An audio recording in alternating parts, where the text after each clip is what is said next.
Oh, you know what I love? Sports. I love sports. Sports. When It comes to Texas A&M. Where are you getting this information? let me tell you. Welcome to TexAgs. It's here. It's time. There's always a buzz in the air when you hit this moment. He is a guy that has gotten better and better and better. He's just got that dog in him. We will develop men. We will graduate players, and we will win championships on the field. I think of him as this hawk. Before long, he's going to be swooping in on those quarterbacks. And they embody what the school is about. It's about getting into hard situations and getting ourselves out. It's about working hard. It's about doing amazing things. And this is a real program. It's not fake. This is a real place. And if you want to be really good at football, this is a really good place to be. You know, if I'm betting on anybody, it's the Aggies.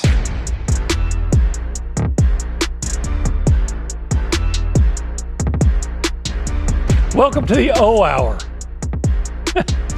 Welcome to the O Hour. Nicely done, OB. Huh? Nicely done. Yeah, okay. It's the O Hour because it's not the Doe Hour because, you know, David's not here yet. He's actually here. He just walked in. So, you know, here I am having to come in. And it wouldn't be a problem except David and I never actually discuss what the show's going to be. We do it all. I mean, David knows what he wants to talk about. He never tells me. So we kind of, you know, fly by the seat of our pants. But, you know, that's how I do everything. Well, you know what the best way to, you know, waste some time here? I know you know the sponsors by heart. Am I wasting time? No, well, this is the O Hour, and it's brought to you by David Gardner's Jewelers. We're in the Rollo Insurance Studio. Again, this is the O Hour. Oh, now it's the Go Hour, and it's brought to you by the Warehouse at CC Creations. And we're in the Holistic Planning Cool Zone where David Nuño decides to join us. So Billy makes fun of me when I tap dance. Buddy, we're going to have some fun with your tap dancing. You are involved in the prep of the show. You just decide not to look at the document that's made every day. When is it sent to me? It's in your Google Docs every day. What is this Google Docs? It's been the same way since we started the show. What is this Google Docs you speak? I will show you. Everything we talk about. What is this Google that you speak? Who is this in Google? Your Gmail through TexAgs. Dr. Google? You just hit your docs and it pops up. My doctor is Dr. Lou. I just talked to Dr. Mike a minute ago. Oh, yeah. Hi, Dr. Mike. So, here, I got to apologize about this morning, but for some reason, I left my house about a minute later than usual. Just a minute. That's all it takes. But for some reason today on George Bush, yeah, it was like, you know, when was it Black Friday when everybody's trying to go to the malls and the traffic? That's what it was on George Bush. I was on George Bush. I gave Nick a heads up. I'm coming in hot thinking I'd get there. I usually get here by 7:50 because I drop off the kids at Consol. Right. I didn't even drop off the kids today. This is an easier route day. I was like, I'll get there like 7:54. Okay. By the way, I thought coming up with the O Hour is actually that was good. That part was good. Okay, so the kids have been dropped off. Now you're taking the easier route. I'm taking the easier route, but it wasn't easier. Bush was backed up, so I apologize for walking in as the show starts and not having my mic on. Sounds like somebody I know. Well, you know, here you are. I'm here. So it's kind of like, you know, a guy that maybe was suspended for the first play of a game or so, and then they put him back in. Nick, don't worry about my computer. Just bring my phone, if you don't mind. I've been suspended. Call somebody now? You want to hear a story about? Yeah, I'm going to call Billy. You want to hear a story about the time I was suspended on air once? I think I've heard it before, but tell me again. All right. So back in 2014, I got the high and tight. You know what the high and tight is? Well, what I know is high and tight might be different than it's you. Basically what I do now. I got the high and tight, but your haircut. Yeah, the barber went real high, real tight. Yeah, and didn't put any product in my hair. I went to go do a TV hit right immediately after the Texans were playing a Saturday preseason game. I was reporting live outside the stadium for the game, and my news director saw my hair and thought it looked horrendous. Wait, just because your hair? Yeah. Oh, yeah. It was trending on Twitter. David Nuño's hair. It looked bad. It was not a good look. You can't suspend somebody just because of their hair. I was not suspended per se, but I wasn't on air with my face for a couple of days until That's stupid. I was allowed to do voiceovers. That's ridiculous. Yeah. You know, because one time I went to, I think I've told you that story. I go to this, what would you call it? A chain barbershop. And, you know, where they keep a list of how you do your hair. So anybody can cut it. And so I'm sitting there and this lady who, with amazingly long fingernails, longer than Kaylee's over there. And she says, so you want me to do like it says? I said, yeah, that's fine. And she starts clipping around. The next thing she's done is she takes the clippers and goes right down the middle of my head. And I've got a racing stripe. It's like a reverse mohawk. And I'm like, what'd you just do? And she says, well, didn't you want, I'm like, well, I wanted, yeah, but that, and she goes, well, I'm dyslexic. And I'm like, what? And then she says, well, what can we do? I said, can you put it back on? Well, she couldn't. And it's funny. Did you get a free haircut out of it? Well, they wanted to charge me. And I said, no, I'm not charged for that. The manager came over and said, would you like a free hair wash, shampoo? I said, what are you going to shampoo? There's no hair to shampoo. So, I mean, I look like, those people that used to sell flowers in the airport.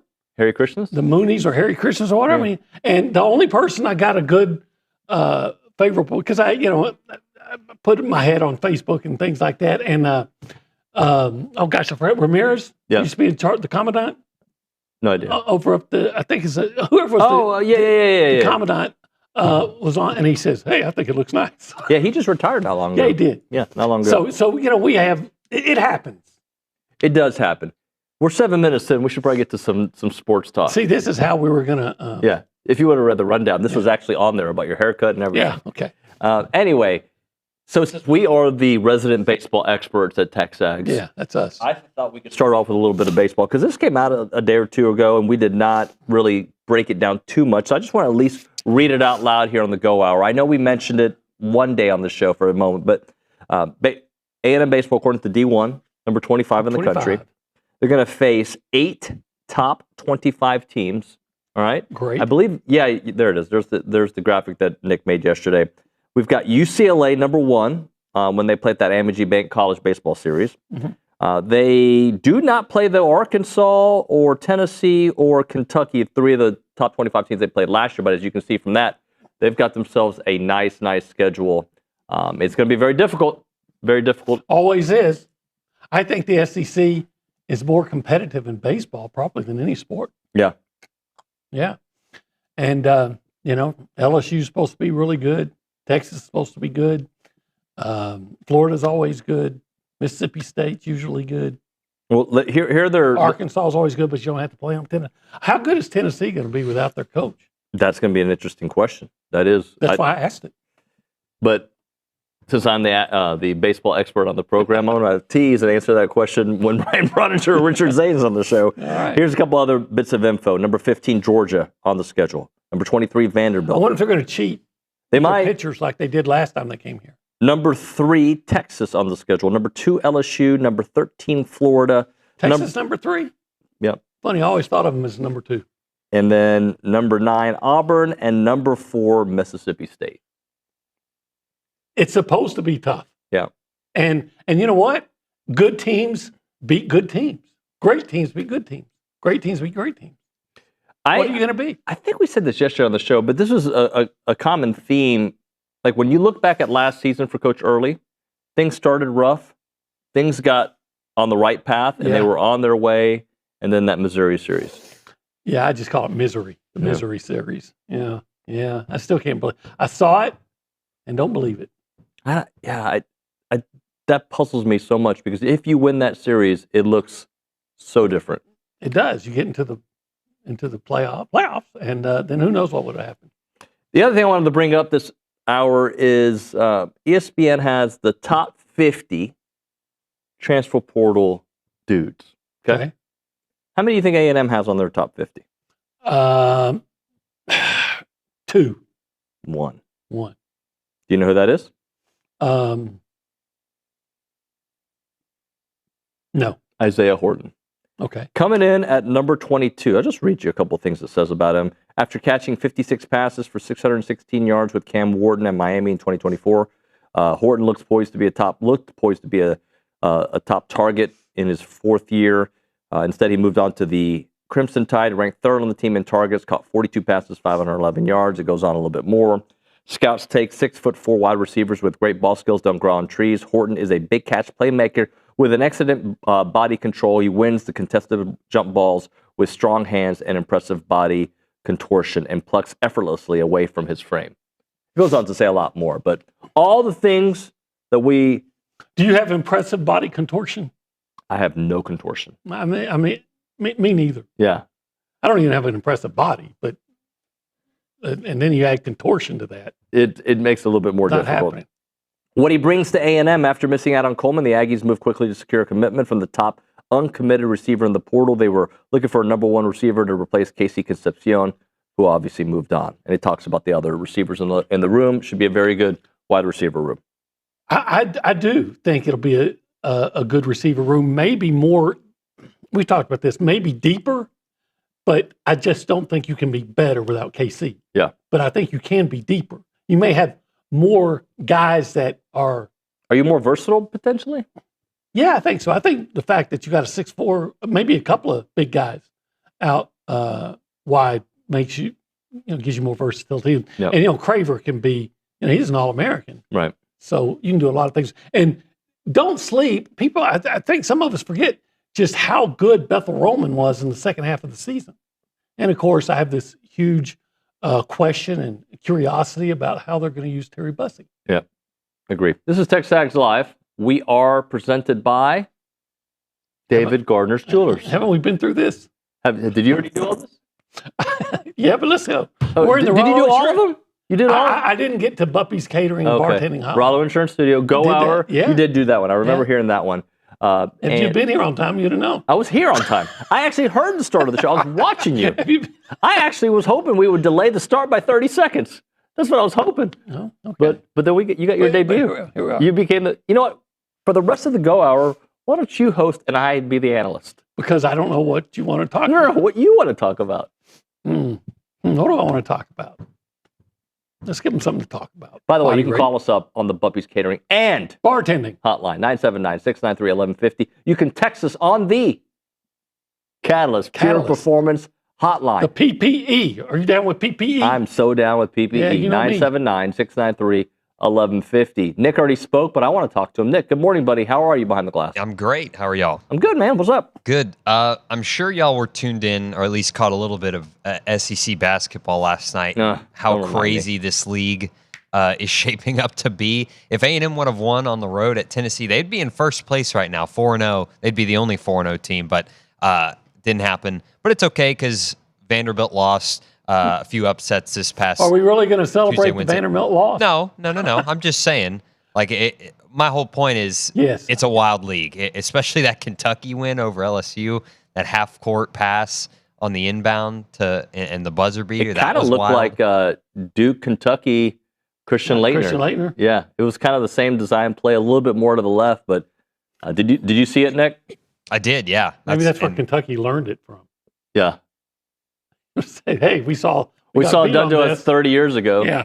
Good old Grant Hill made that pass. Is that right? It was Grant Hill who made the pass to who was a freshman at the time. Christian Laettner. Christian Laettner, yeah. Catch it, one quick move, and boom. That was it. Yeah, that was it. Let's go to the Angry Elephant. I watched that. I watched it live myself. Yeah, I did. Let's go to the Angry Elephant News. Was that the year that UNLV lost? I don't know. It might have been. I think it was. I think it was 91. I think Duke beat UNLV that year. I might be wrong, but I think I'm right. Duke did beat UNLV the year that everybody thought that UNLV was unstoppable. Yeah. Yeah, Duke.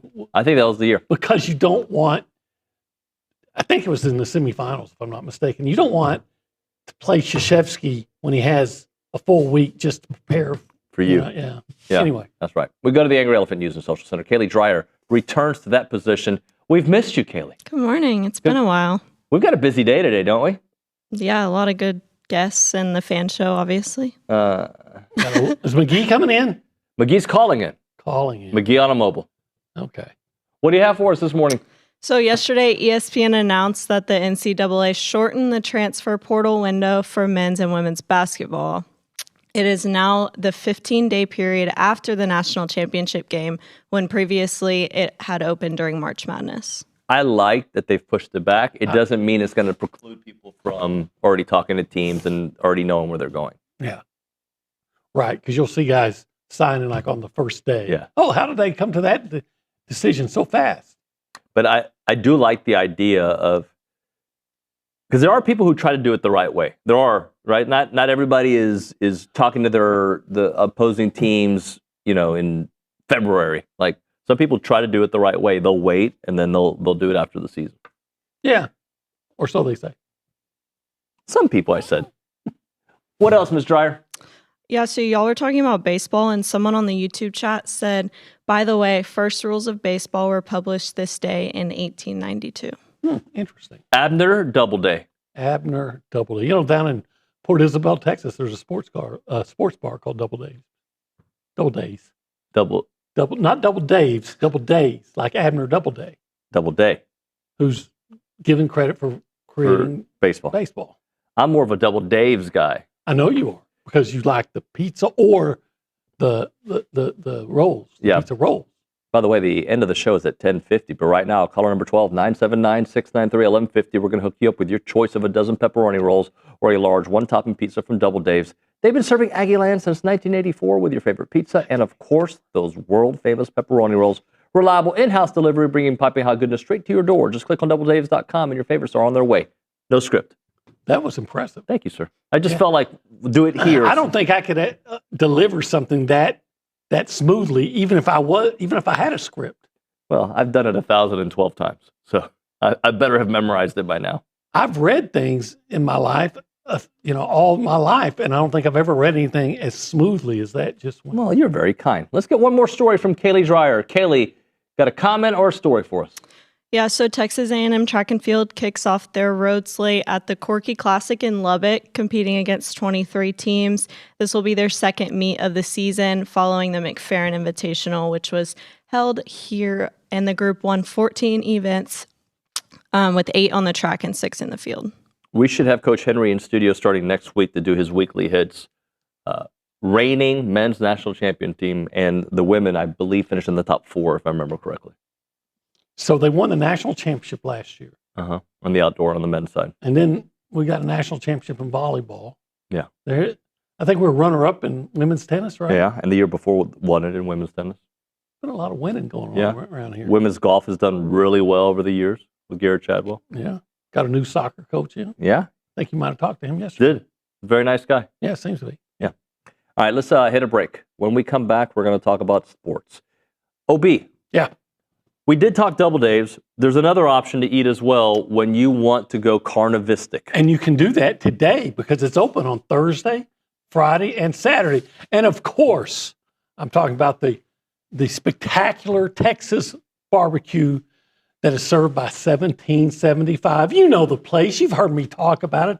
That succulent brisket, that was an amazing jalapeno cheese sausage, the incredible pork ribs. You got that really, really tasty turkey. Always points at me at the turkey. Because he's watching.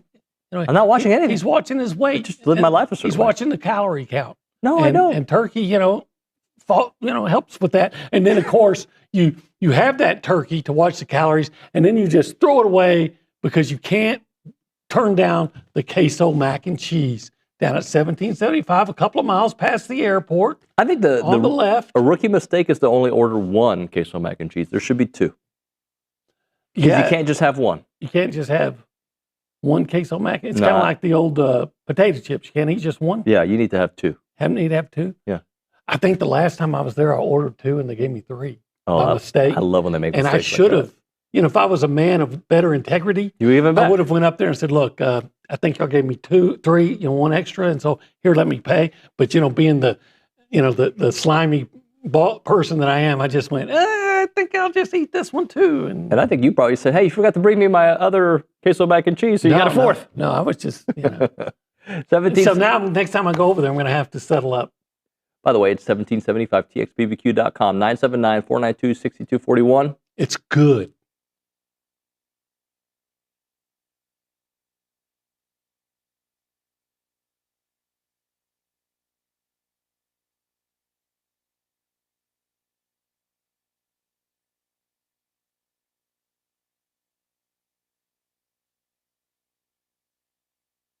All right, we're talking about Burlebo, the heart of Texas, more than an outdoor lifestyle brand. It's products created with you in mind. Currently, I'm wearing the performance polo, the Texas Maroon and Gray. If you look into it, you've got the state of Texas in gray, and you also got it in maroon. It's one of their highest, most popular sales that they have there. It is really nice.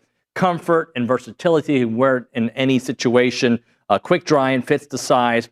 But Burlebo, they're rooted in tradition, fueled by passion for the outdoors. Designs high-quality apparel that works just as hard as you do. So whether you're hitting a workout, enjoying a day of fishing, or cheering on your favorite college team, their gear is made for the athlete, the outdoorsman, and the everyday adventure. And it's really nice. I wore this one to church the other day. People talked about it. Really, my kids were like, "Yeah, Dad, you look pretty good today." From athletic shorts to your favorite go-to tees and performance hoodies, they have everything you want. Check out burlebo.com and find your new favorite gear. It's Burlebo for the athlete, for the outdoors, and for the family.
We're back here on TexAgs Live. We're presented by David Gardner's Jewelers. We are in the Rollo Insurance Studio. It's still the Go Hour, presented by the Warehouse at CC Creations.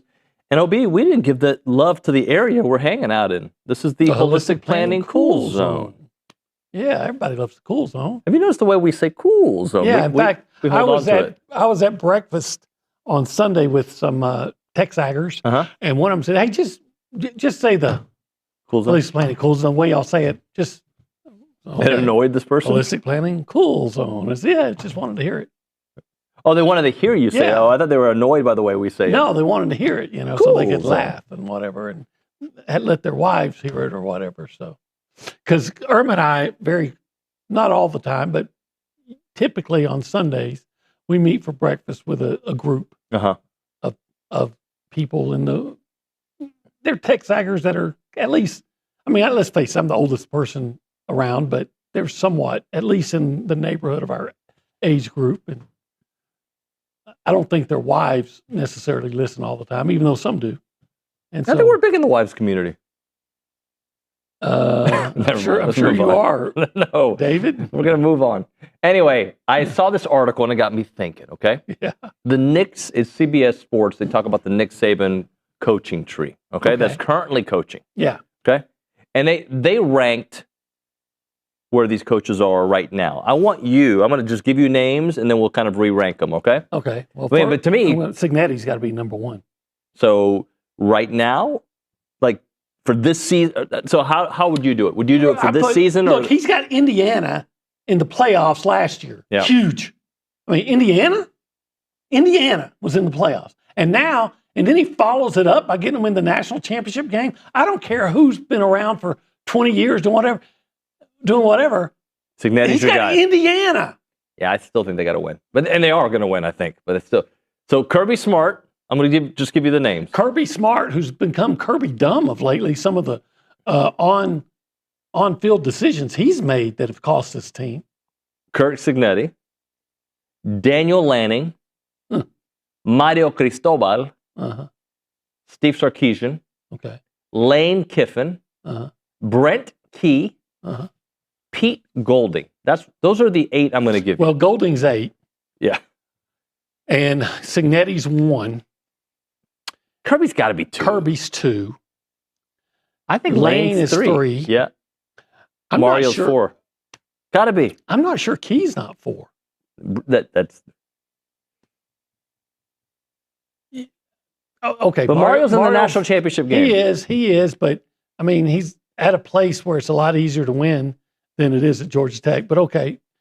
He beat Ohio State. I've seen Georgia Tech beat Miami because of Mario Cristobal's terrible decisions. Yeah. So where's Sark on the list? 5? 5 or 6. Okay. That's not to be disrespectful to him, but. Where's Dan Lanning? 7. Okay. What has Lanning really done at a place where it's not a place that's hard to win? So I think I saw this stat. I may actually have it here. That Lanning's only lost in the last couple seasons to national championship teams. Lost to Ohio State last year. Lost to Washington a couple years ago. Now, Washington played for the championship, but a lot of times they've lost one time because of one of his really bad decisions. Yep. I'm not disrespecting him, but on that list, if you ask me who I'd rather have coaching my team, I think I would take Brent Key over Dan Lanning now. Okay. He doesn't have the name. So Lanning is 7 on that list for you. So I think so. Okay. I think so. And then I'd probably put. And Golding's got to be the last one. Yeah, Golding's last. He hadn't done it long enough. I know they had a nice run and he did really well, but I don't know how you could look at what Signetti's done at Indiana and say, I don't care how good Kirby Smart has been. Well, let me tell you what CBS Sports has. I'm sure they have Kirby Smart 1. They have Kirby Smart 1. I would put Kirby Smart 1 too, but I agree with you 1,000%. Like I look at just Kirby's longevity, but yes, the job that Signetti's done in not even 48 months, ridiculous. If I had a doctor, right, and one doctor took a guy that was unconscious and gave him some smelling salt and did whatever, and he recovered, and the guy recovered, I would say great. But the other guy had a flatlining patient. He was dead. He was following the light. He was in the bag. And this doctor did whatever he could to raise it. This was Lazarus. He rose him from the dead. And not only did he continue to live, but he thrived and did better than, I mean, that's Cignetti. Yeah, Kirby 1, Cignetti 2. They got Daniel Lanning 3. Okay. All right, fine. Okay. Yeah. They have Mario 4th. Only got beat by like 50 points, but okay. Mario's 4th. Sark 5. Lane 6. Okay. Brent Key 7. Pete Golding 8. Well, and they go on. I'm just more impressed with Key because of I know that it's hard to win at Georgia Tech. Mm-hmm. And he's done amazing things at Georgia Tech. A couple of names on this list that I had forgotten that are still coaching. Billy Napier, right? Yeah, he's not in my top 10. He's number 11. Really? How many are there? 11? I think there was 18 that I saw. I'll give you a couple other ones. Major Applewhite at 16. Yeah, Major. I like Major. Yeah, he's struggled a little bit. My dear friend Bill O'Brien at 17. Good. Butch Jones at 18. Yeah, Butch Jones. Ever since he made the statement about we got 5-star character or something like that. While he had players with 5-star character that was taking money in McDonald's bags. Right. Was that him? I don't remember. Maybe it was the coach before him. I think it was before him. Okay, then I'll take it back. I could be wrong. I could take it back. All right, we'll hit a break here. We'll come back. We're going to chat with our friend Esteban McGee. Okay. Love to talk to Steve. And right now, the Brazos Running Company and Mason Hay, a family legacy at Century Square. Brazos Running Company is a local Aggie-owned specialty running store in Century Square below the Star Cinema Grill. Mike runs the place. He's fantastic about finding you the right shoe for all the runners, the walkers into fitness, those fitness enthusiasts. They've got running shoes like Brooks, On and Hoka, Viore, Duck Camp outdoor apparel. They've got the Turtle Box speakers. And the Aggie spirit runs deep in their family because he's got a couple daughters, Haley and Macy, fourth-generation Aggies and College Station natives. They created Mason Hay, their own company featuring officially licensed Aggie merchandise. And I'm talking about the Aggie pajamas with the original artwork inspired by A&M traditions, baby blankets and stationery, wallpapers launching soon, and feminine timeless twist on the Aggie spirit. From running shoes to Aggie pajamas, the Aggie family's got you covered at the Brazos Running Company in Century Square or shop masonhay.com. That's masonhay.com.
We're back here on TexAgs Live. We are presented by David Gardner's Jewelers Rollo Insurance Studio. The Go Hour, presented by the Warehouse at CC Creations, still hanging out at the Holistic Planning Cool Zone. Let's go to the Buppy's Catering and Bartending Hotline. That's where we find our QB1, Stephen McGee, who joins us here on the program. He's your financial QB at Paragon Financial Advisors, helping you call the right place for your financial future. Mr. McGee, good morning, buddy. Hey, good morning, gentlemen. How are we? Good, man. How are you? I'm fantastic. On the road. This is my annual vacation trip, and headed down to the brush country of South Texas, so I'm pretty fired up. Cool, man. Hey, I wanted to start things off this morning with, did you envision the SEC having this kind of downward trend the last couple of years, if you consider, and I do, not winning a championship for 3 straight years and not having a team in the national championship game for 3 straight years, a downward trend? Yeah, I mean, I find it surprising. I mean, of course, I think the bulk of the NFL draft speaks for itself as far as where the talent is coming from, where the NFL, values elite players. And I think that the majority of that is going to be found in the SEC. But when you look at it on a team success level, Big Ten has been very surprisingly good in that regard, top heavy. And then you throw in Indiana this year, a team that doesn't necessarily have top echelon talent at any position except quarterback, and yet incredibly productive. And so I think it does kind of bring to mind a more important question that is in the SEC, the ability to recruit, the NIL. Does the SEC have more of a me focus? Like these players are so worried about me, playing time, how much money I'm going to make. And because the SEC is willing to go pay that top echelon player, they never develop the cohesion that, say, an Indiana is going to benefit from, because they don't have that level of player, but yet they are unselfish. They play together. They do their job, and they're focused on winning. And so I don't know. It is very surprising. I figured, we talked about this. I had Georgia winning it all this year, and was shocked to see them go out early. I don't know about that whole cohesion thing, because I see the other teams doing the same thing. I mean, look last year when Ohio State won the national championship. Quinshawn Judkins, Caleb Downs, Will Howard. Mm-hmm. They go out into the portal too.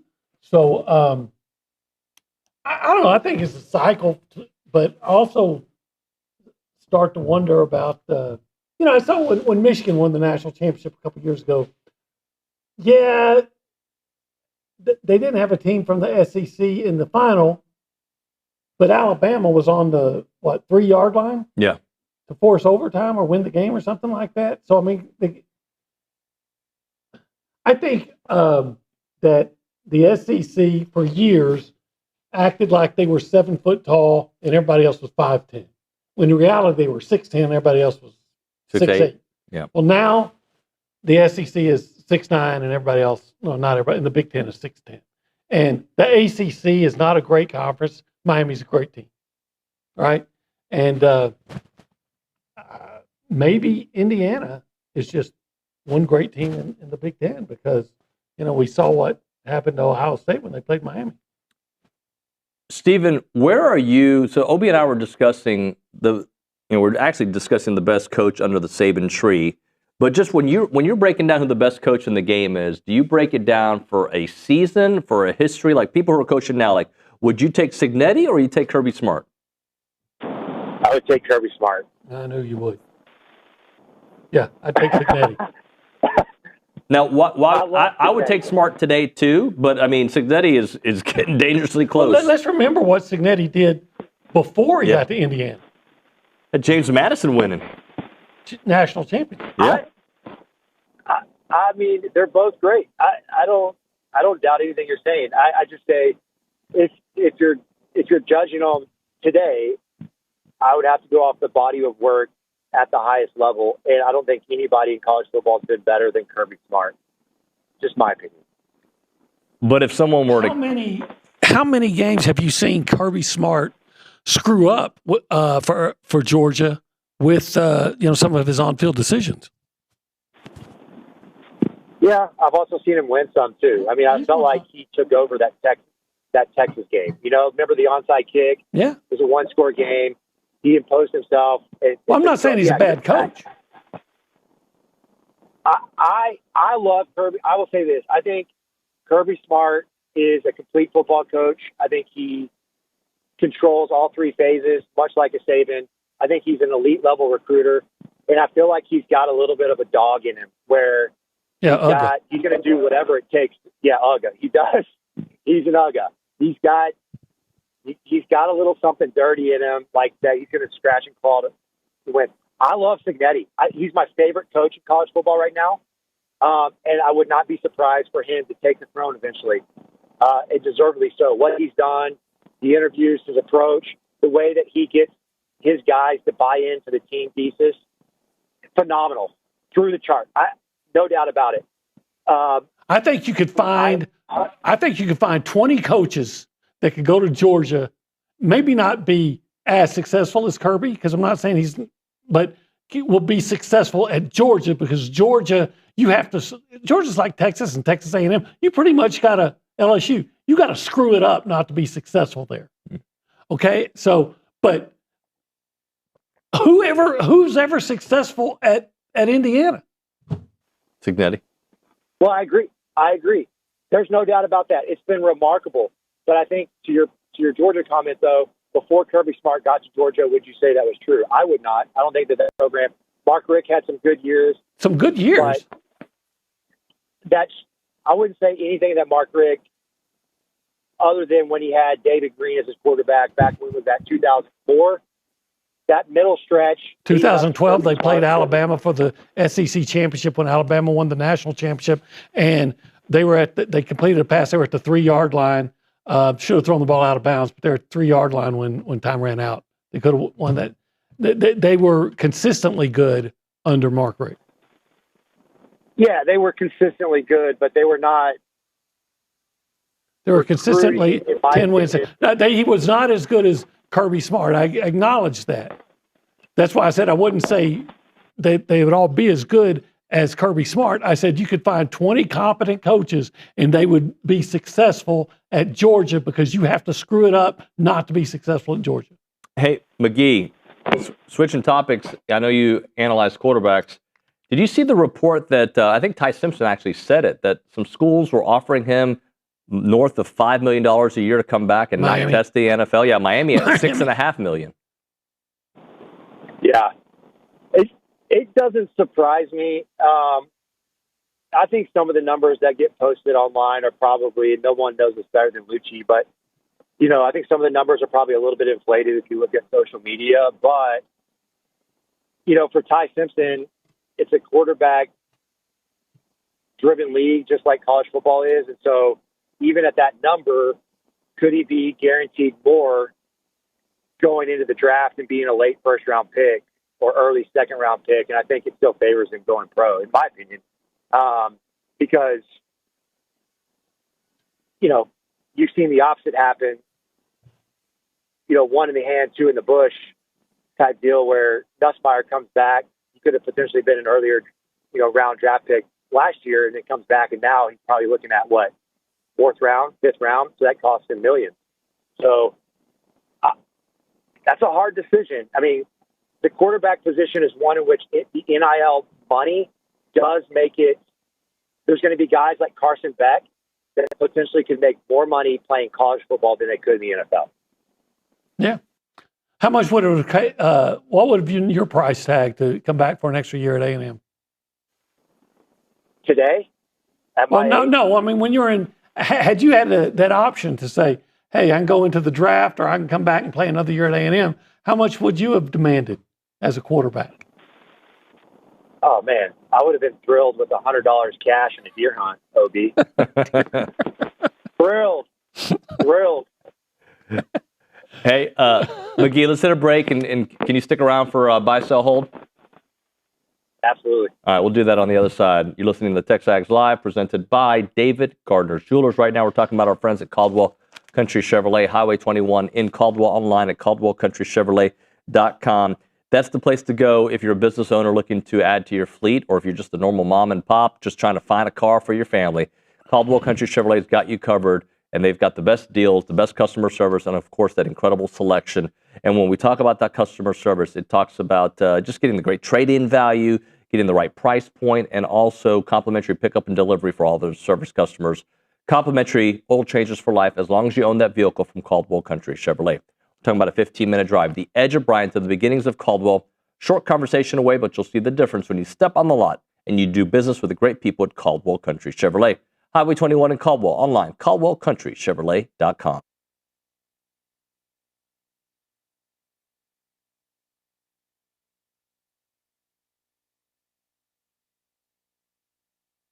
Hey guys, David Nuño here to talk about our new partners with EventPipe. They are a leader in hotel booking technology, and now they're giving you a chance to support Aggie student athletes every time that you travel.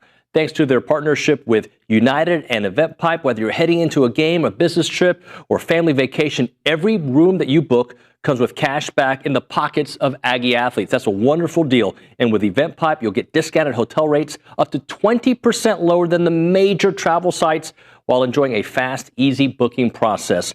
They've even created Presto, EventPipe's quick launch booking solution. It lets organizations build branded hotel sites powered by live hotel inventory, making it simple to book the perfect stay. So next time you want to book a trip, do it the smart way with EventPipe and support Texas Aggies NIL through United. Visit their website, tau.eventpipe.com.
We're back here on TexAgs Live. We're presented by David Gardner's Jewelers in the Rollo Insurance Studio.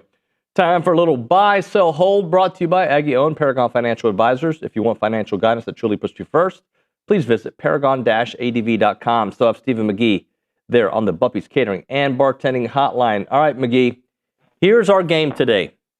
40-year-old quarterbacks not named Tom Brady that played in the league. I want you to buy, sell, hold the three that I'm going to give you. Okay? Interesting. All right, here they are. Aaron Rodgers. Okay, fine. Brett Favre. How they played in their 40s, okay? Okay. And Drew Brees. Oh, okay. McGee, you want to start us off? Wow. Gosh, this is a good one. Man, you've really stumped me. Gosh, because Brett Favre was, I remember I got Brett Favre in the 40s when I was in Dallas and he beat us in a playoff game. I don't remember how great Drew Brees was, but I just remember him being consistently great. All right, let me give it a go. Hands down, the most talented in their 40s was Aaron Rodgers. but I don't think he's been as great. So I'm going to buy Drew Brees. I'm going to hold Brett Favre, and I'm going to sell Aaron Rodgers. And I'm fascinated what OB's going to say. I'm buying Drew Brees. Okay. Some of that is, just personal because, I covered him in high school, and I remember writing, this guy's going to be in the NFL because he has pro quarterback tendencies as a junior in high school. So I really like the guy anyway. But then he got the Saints to win the Super Bowl. But not in his 40s. Well, I know, but he still did. So, I'm going to buy Breeze. I'm going to hold Aaron Rodgers, and I'm going to sell Brett Favre because at least, in either the other two, I like Favre now, but at least, the other two never sent any kind of picks to, to call it controversial picks to people. So Brett Favre at 40 in 2009 threw 33 touchdowns and 7 interceptions. Man, great. Drew Brees, let's see, won the division at 40 and 41 and had a completion percentage at 40 at 74.3. Now, when Favre had all those numbers, how did this team do? In one year, the Vikings could have won it all, and the next year they lost early in the playoffs. But they made the playoffs because what matters. Look, people rag on like Peyton Manning sometimes at Denver. He quarterbacked the team that won the Super Bowl. That's right. I mean, what are we in this for, McGee? Are you in this to run up stats? Or are you in this to win championship? Win championship. There you go. Got it. Hey, and remember, there's some other 40-year-olds that I didn't bring up because they weren't as successful, but Warren Moon had a great run in his 40s. He did. I think Doug Flutie had a little bit of a run in his 40s. Yeah. Your good friend, Steve DeBerg. Yeah. I don't know if he's your good friend. He was actually drafted originally by the Dallas Cowboys. Is that right? Yeah. George Blanda. I actually saw George Blanda play. Yes, I'm that old. He played until he was 49. Yeah. There's still a chance for me. He was kicking. Okay. But he was in the league. Yeah, he was. Still a chance for me, McGee. College of George Blanda. McGee, of all those quarterbacks that that I mentioned, nobody's taking. Who would be your favorite? Oh gosh, that's so difficult. I will say I think Drew Brees is the most accurate quarterback of all time, with the most a guy that doesn't have an incredible arm, but just incredibly accurate, so good. Aaron Rodgers is probably my favorite. He's the most gifted quarterback I've seen play. Of all those quarterbacks, who would be the best to have a beer with or a cup of coffee with? Well, I don't think Rodgers drinks beer. Probably Brees. Drew Brees, yeah. Favre seems like a fun guy, but yeah, maybe a little bit too fun sometimes. Stephen, enjoy your trip, brother. Thanks so much for joining us. I will. See you, man. That is the great Stephen McGee on the Bumpy's Catering and Bartending Hotline. OB, got a loaded 9 o'clock hour. I appreciate you joining us here in the 8 o'clock. We've got JD PicKell. Okay. We've got 3. Logan Lee. Logan Lee, all right. And we've got Aaron Torres. Okay. And then the fan show guys. And then the fan show. Yeah. All right. Yeah. So the 9 o'clock hour would be good. Oh, man. That's harsh. I love to play with those guys. Anyway. Okay. We'll just drop it there. You're listening to TexAgs Live, presented by David Gardner's Jewelers Rollo Insurance Studio at the Holistic Planning Cool Zone.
We are back here on TexAgs Live. We are presented by David Gardner's Jewelers. We are in the Rollo Insurance Studio, and we go to the Buppy's Catering and Bartending Hotline. Our friend JD PicKell from On3 joining us to chit-chat all things college football.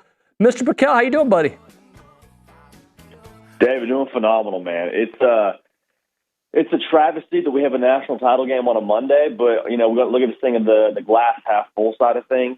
We start the week with a college football game. Like, hey, when we look at it that way, we got blue skies and green pastures, man. Glad to be talking some ball with you. Yeah, man. So how do we get to this Miami-Indiana matchup? I mean, the Indiana one seems a little bit more obvious, right? Like they just, without a doubt, been the best team in football this entire year.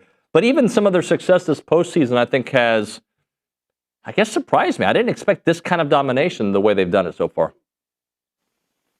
The thing that impresses me the most, David, is like there's just been zero emotional letdown. Like I think all of us across college football covering this thing, we kind of expect there to be, some variance accounted for when it's like 18 to 25-year-olds. Notice I said 25-year-olds instead of 22-year-olds here with speaking to Indiana. But still, human beings, you expect, okay, big win over Ohio State. You've got a few weeks off now. Where is the complacency that sets in? Where is the emotional, oh, we're good, we take our foot off the gas that sets in? And what I said after watching that Peach Bowl win over Oregon was I was like, man, you cannot spell Indiana without AI. And this team to me feels very much so in the vein of AI, machine-like.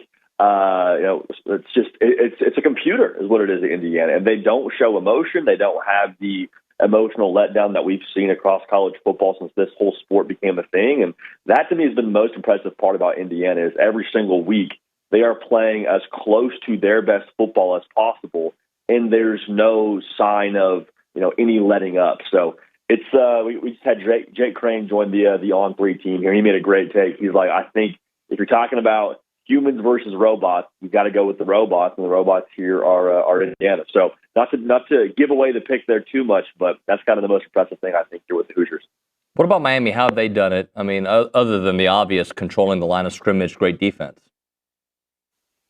I think who doesn't get enough credit in this situation is Mario Cristobal, the psychologist. Like, I mean, David, speaking to, how they were viewed nationally post SMU, I think everyone had written off the Canes.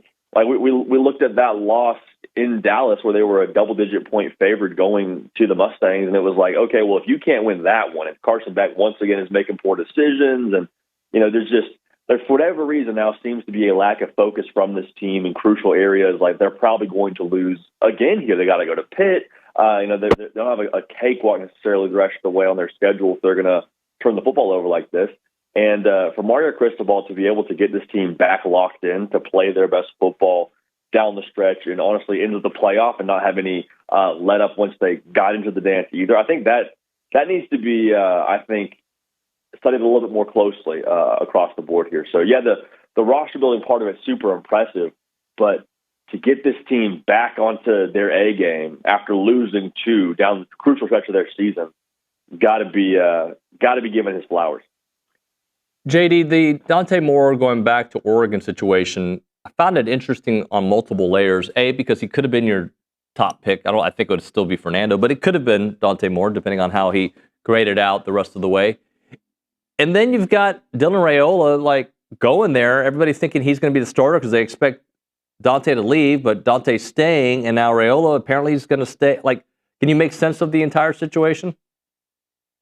So that was my first question for us in the office when I got in that day and saw Dylan Raiola had committed to Oregon. I asked Pete Nakos, I was like, hey, Pete, you're the portal czar here. Is this a tell that Dante Moore is going to the league? And he's like, no. He's down for whatever happens next, whether Dante Moore leaves and he ends up playing earlier or whether Dante Moore comes back and he's got a steady year.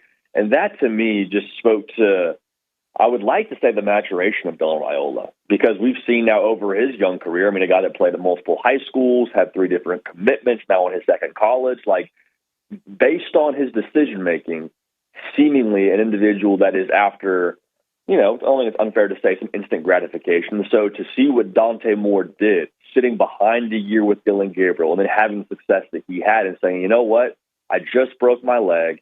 I don't know what his outlook is for getting ready for spring football, but maybe, just maybe, what worked for Dante Moore and sitting for a year and getting better and developing, maybe that would serve me well. And for him to go that route, I think it speaks volumes to his thought process. I think it speaks volumes to his self-awareness. And, I know there's been a lot of, dunking on Dylan Raiola because of all the Pat Mahomes cosplay and stuff like that. But I don't think anybody in their right mind can sit here and pretend the guy's not talented. I think he's raw. I think he's underdeveloped. I think he had to play too early at Nebraska, which is in some ways on him. And I think there wasn't enough around him at Nebraska to support him. But I don't think anybody's looking at him and the way the ball comes out of his hand and saying, no, he doesn't have it. So I think this was always in play for Dylan Raiola committing to Oregon. And I think it's honestly the best possible thing that could have happened for his football career. We're talking earlier on Ty Simpson. Do you buy the reports that Miami offered him $6.5 million, that some schools were offering him over $5 million? Do you believe that? I absolutely do. I mean, because we're seeing Brendan Sorsby getting $5 million at Texas Tech. And it's like, hey, Brendan Sorsby was really good last year for Cincinnati, but Ty Simpson, I mean, absolutely, he carried Alabama to the college football playoff. It's like that final scene in The Grinch where the Grinch lifts the sleigh with all the presents over his head to save Christmas. Like that was Ty Simpson for 12 weeks this year, willing Alabama to the college football playoff. So I would have loved to see him come back. I would have loved to see him play in another uniform and for college football to get him for another year. That would have made sense to me. But to answer your question here, I think a lot of people here are seeing the blueprint that's being laid out across college football. I mean, Hunt, in the last 2 years of this, expanded playoff, we've had 24 teams make the dance. Over half of those teams have had a transfer portal quarterback. So a lot of it has to do with roster construction and culture and coaching and all those things, but like the common denominator has been over 50% of the time, go get a dude via the portal and go have success right now with it. So Ty Simpson getting offered that level of money, in some ways it's supply and demand, I think, but in other ways it's just kind of the sign of the times right now in the sport. What do you think about college football getting older? There was an era of college football where the young players were probably playing before they should, right? And in the beginning of NIL, it felt like some places were forced to do that too, to keep players. But we're also seeing now these situations where you could be older and prosper, and teams are building teams with an older makeup, helping them kind of work their way through these hard schedules with older veteran players.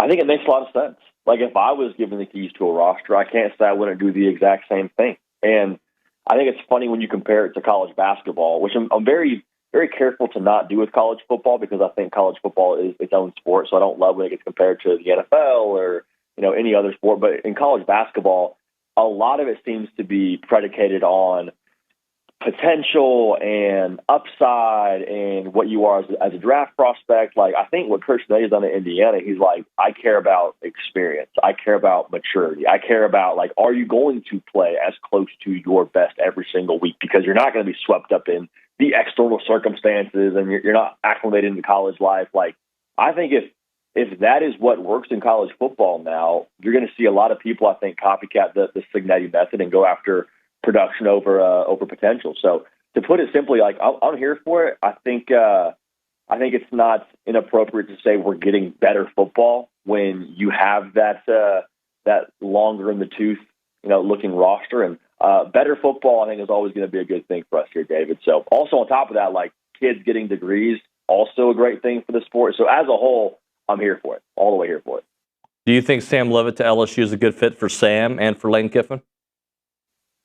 I think it is. I think on the Sam side of things, just looking at what he's done at the quarterback position, and I know it's the most, cookie cutter answer, but you saw what he did with Dart, who transferred from USC, with Trinidad Chambliss transferring from Ferris State. Like if I want to have success as a transfer portal quarterback, there's very few that have a resume that of Lane Kiffin when it comes to elevating their guys. And then in the Lane Kiffin side of things, like I think he understands if I go 8-4 in Baton Rouge my first year, it's not going to be it was year one for Kiffin. Just give him a second. It's like, no. We're giving you this firepower on an NIL level. We saw what we did at Ole Miss.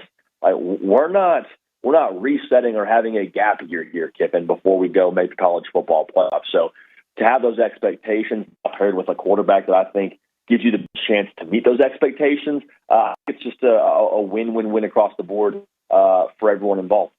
Talking to JD PicKell. JD, what's going to happen with Tennessee and their quarterback situation? It's funny you ask this. We did a segment on the show that's coming out today on this. And one, I don't know. I've heard different things about they could go after a guy at the FCS level. They have talent in that room, as unproven as it is, which I think you could roll with.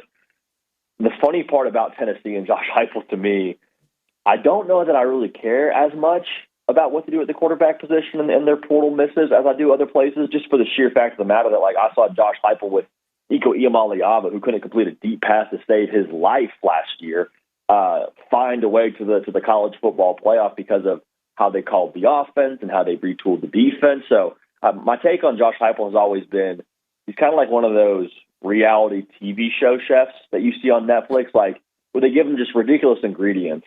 And they got to come up with like a Michelin star meal over the course of like an hour and a half. Like Josh Heupel has been given beef liver and Pop-Tarts and still finds a way to make it work. And so I think, you'd like to be able to hit on a Sam Levitt if you were Tennessee. You'd like to bring in a Bo Prabula or someone who's a steady hand. But like, even if they don't go make a splashy get here in the portal with what seems to be left there at the quarterback position, I just have so much faith in Josh Heupel making it work because I've seen him make it work too many times with guys that, had less fanfare, from a Hendon Hooker to a Joey Aguilar, and I think that needs to be factored in here for Tennessee fans as they're trying to evaluate their prospects here going into 2026. JD, A&M is going to look different on both sides of the line of scrimmage, but their quarterback's going to be the same. When you look at some of the moves that they've made with the freshmen coming in, with the transfer portal, with what they have coming back, what do you think about them? And I can't ask that without thinking about that schedule, but just what do you think about A&M next year? I think what this year was for A&M taught us a lot just about what Mike Elko's A&M is going to look like, because I think, and David, correct me if I'm wrong here, but this has been my perception of A&M every offseason. It's like if you're an A&M fan, you get excited because you see all the talent on the roster and you see what the recruiting classes have been and whatever you got through the portal, but it's always been held very loosely because you've been burned a few times. You've had the top recruiting class and had these playoff expectations from 20 to 21, and then things go how they go, and you kind of feel like you got burned. I think it's fair to have a little bit more say it with your chest if you're an A&M fan here going from season to season because of who Mike Elko is. And the biggest thing to me is like Mike Elko and the new management he brings here to A&M just kind of brings to life all the other things about A&M that maybe you would be worried about in the pre-Elko era. Like it's kind of like whenever a restaurant's under new management, like you're never worried about the menu. The menu items are solid. It's like, is the service going to be good? Are we going to have the food come out on time? Is it going to be a clean restaurant? Like all the extra stuff outside of talent, outside of the roster, to me, I now feel a ton better about with Mike Elko going from year to year and in a 2-year sample size. So obviously there's going to be some unknowns and some variables that we can't account for sitting here in January, but I'll be wildly surprised if we don't see even another evolution of that Elko culture in College Station. And I'll be surprised if it doesn't pay dividends and they're once again a factor to be in the playoff hunt and make it to Atlanta. Talking to JD PicKell here on TexAgs Live. JD, when I think about A&M and the way this past season went, my opinion of them a little bit changed with the last 8 quarters of football, but not what they did previously, right? Like to me, they just didn't get, they just weren't at their best at the end. I don't think it tarnishes what they did those final 8 quarters. I know you were very high on A&M throughout the season. How did that final 2 games kind of change the way you looked at them, or did it change the way you looked at them? I think the come back to reality moment a little bit for me was, okay, Marcel Reed is still a little bit green. Okay, this is still a year 2 operation. But David, I'm checking Twitter and people are tweeting out stuff about battered Aggie syndrome and, same old Texas A&M. And I'm like, I don't think everyone across the country is properly tuned into what battered Aggie syndrome truly is. Either that or I'm just out to lunch and I don't know what it is.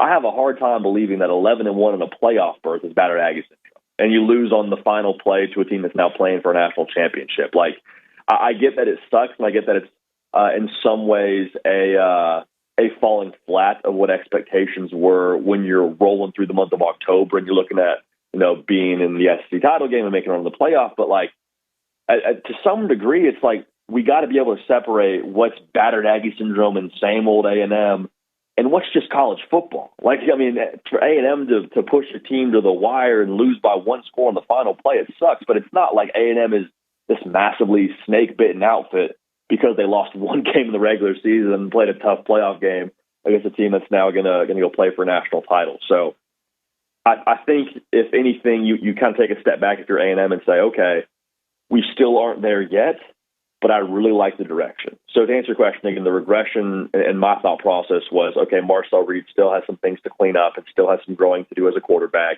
And I think this team still, you'd like to see, find a way to not ride the wave quite as much of whatever the externals are. Because that kind of felt like it was in play there with the Texas loss and the South Carolina had come back that it was, and the Miami game. Like, it felt like a team that maybe got a little bit ahead of their skis and maybe rather press clippings a little bit is how it felt to me. But hard to call this year a bad year by any stretch of the imagination. JD, where are you on college football playoffs expansion? Yeah, it's a great question. I'm sort of just resigned to the fact that I think we're probably going to get it. I wish we wouldn't. I hope we don't. I think 12 in itself has been fun. David, if it was up to me, I would have stayed at 4, but that's neither here nor there. The fact that nobody's in charge of this operation and we can make more money by adding more teams. I say we in terms of the powers that be.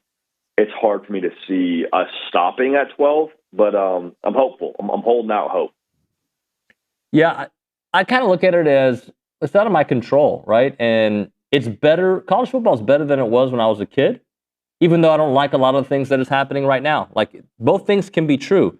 It has been fun to watch these games, even though I kind of checked out whenever A&M lost. But it's been fun to watch storylines develop, but I don't like a lot about the way these storylines develop.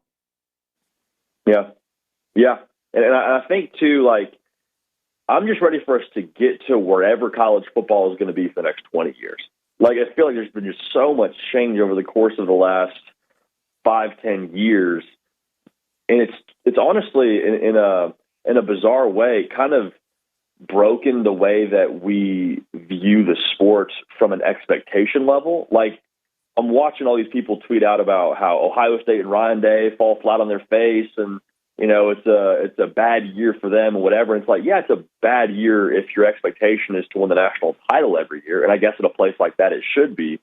But, like, we're comparing Kalen DeBoer to Nick Saban. I'm like, y'all, what Nick Saban has to deal with and what Kalen DeBoer has to deal with now, from retaining his roster in NIL to scouting the portal to having to even get to the national title with the number of games he has to play. He has to play 4 games you want to win a national title if you're Kalen DeBoer and you don't win the SEC. Like, that in itself is just a very, very different landscape than what any of the previous coaches had to deal with, which is what I think us as college football fans are still using as our measuring stick for success. So I'm ready for us to get to a place where we can just evaluate the era of college football we're in now. I'm with you. I would have changed a lot about the sport, but at the end of the day, it still feels the same on Saturday. I still, wake up and watch College Game Day and get excited about the slate. So as long as we still have that magic intact, I'm here for it. But the more we tinker with that playoff, man, I don't want us to become a postseason driven sport. Because I don't know about you, I don't watch a lick of college basketball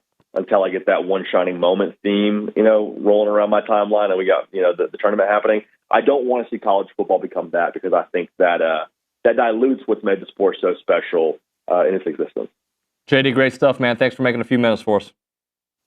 David, appreciate the heck out of you, man. Enjoy the finale, and we'll move on to basketball season soon here, I guess, huh? Yes, sir, man. Aggie basketball's been fun to watch. I appreciate your time, buddy. Appreciate you. There he is, JD PicKell, on the Buppy's Catering and Bartending Hotline. That's what I say. There he is. Every time I see somebody, there he is. There he is. All right, we're going to hit a break. We'll come back. Logan Lee on the program. Rollo Insurance builds lasting relationships through education, helping you experience the difference of getting an insurance agent that's going to know your situation. Like, they're going to know everything about you. They're going to know your kids' names. They're going to know what you're into, what vehicles you drive. They're just going to know your situation. And that's what makes Rollo Insurance so very good. I love what Rollo's been doing, and I think you're going to love what they do as well. Rollo Insurance has been in this community for a long time. They've been a a part of TexAgs radio forever, right? They've been the studio sponsor for a long, long time. You got Jason, you got Jackson, and the entire team there that do amazing work. Keith and Morgan, you name it. They're going to know your situation. They're going to make sure you're in the right insurance situation for your family, and they're going to give you all your options. What you need to do is experience the difference by visiting their website, rolloinsurance.com/TexAgs, rolloinsurance.com/TexAgs, or call them up, 888-44-ROLLO. That is 888-44-ROLLO.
We are back here on TexAgs Live. We are presented by David Gardner's Jewelers, Rollo Insurance Studio. Really haven't gotten the chance to talk Aggie basketball this hour, so let's do it. We go to the Buppy's Catering and Bartending Hotline, joined by our good friend Logan Lee, former Aggie basketball player, and of course a good friend and former TexAgs boss. What's up, Logan? What's happening, Nuño? What are you doing?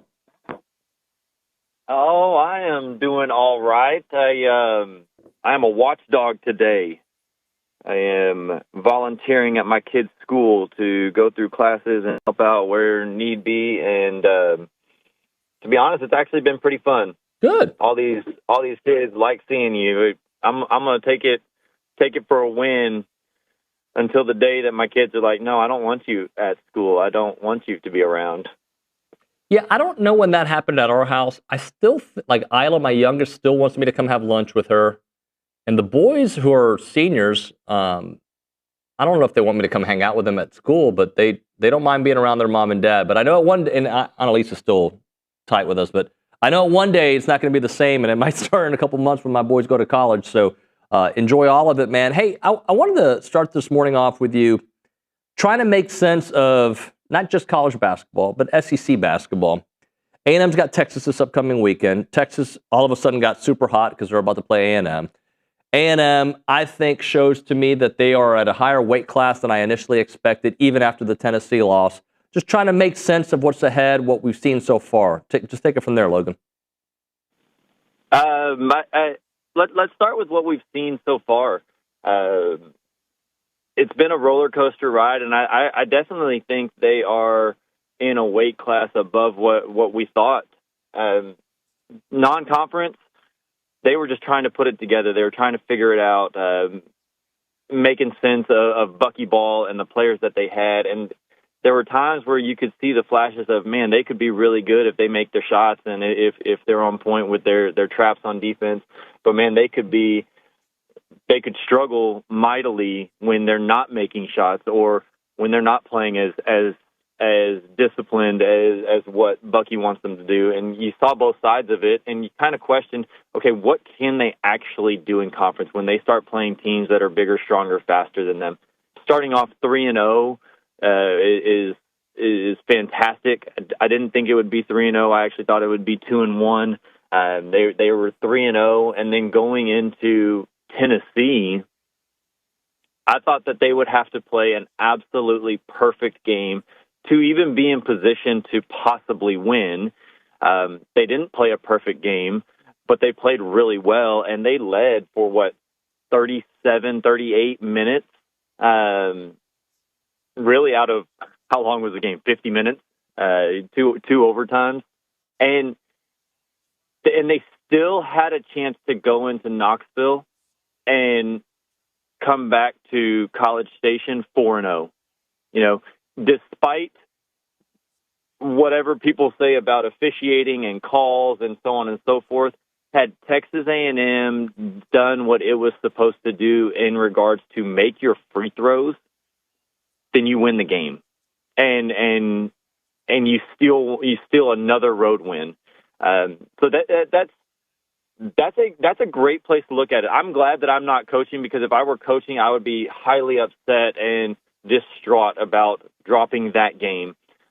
But as a fan and watching this team progress, I'm not happy they lost, but I'm excited about just the way that they played against a bigger, more physical, more disciplined half-court team in Tennessee to even be in the position that they were. And they did a great job, and just the growth and where they are headed gives me excitement, and it keeps a smile on my face. Even though they lost, yeah, I see a lot of good coming from Buckyball.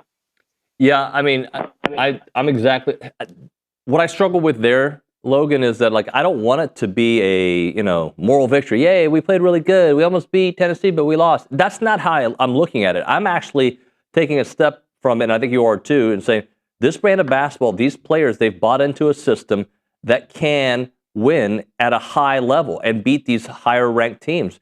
And that's maybe where I'm at, where I wasn't sure like how they would do against these. They're a free throw away from winning that Tennessee game. Mm-hmm. And here's the thing, Nuño. I love the fact that Rick Barnes, his teams are always super disciplined, and they play well in the half court, and they utilize their size and their physicality. They always have, even when he was at Texas. They always have. And Buckyball took them out of that realm, and they sped them up. You're starting to see what Buckyball could possibly be, even against some good teams. Now, people are questioning how good is Tennessee. People are questioning how good is the SEC in general. I think Tennessee is a good basketball team. I think the SEC has good basketball teams throughout the conference, up and down, almost top to bottom. But just the fact that Stephen Pearl, after the Auburn game, flat out said, I wish we could have pressed more. It's just our guys were exhausted. We couldn't leave them in the press. Pressing teams don't like to get pressed. The pressing teams usually turn the ball over when they get pressed to 94 feet. And you saw some of that against Auburn with A&M. And Auburn wanted to stay in it more. They just couldn't because of the style that Buckyball plays for 40 minutes. And that's going to be when A&M plays Florida, when A&M plays Vanderbilt, when A&M plays Arkansas and Kentucky, those bigger teams, the Aggies are going to have to play just as fast as they did against Tennessee or faster. I mean, how many threes did they take? Now, I really don't. I think at one point they had already taken 36 threes. I don't know what time frame it was in the game. That's a lot of three-point baskets to take. And we knew going into it against Tennessee, they were going to have to fire it up because of Tennessee's size. Well, that's coming down the pipeline for a lot of people because there are a lot of teams in the SEC that are bigger, stronger, faster. Well, maybe not faster, that are bigger and stronger, more physical.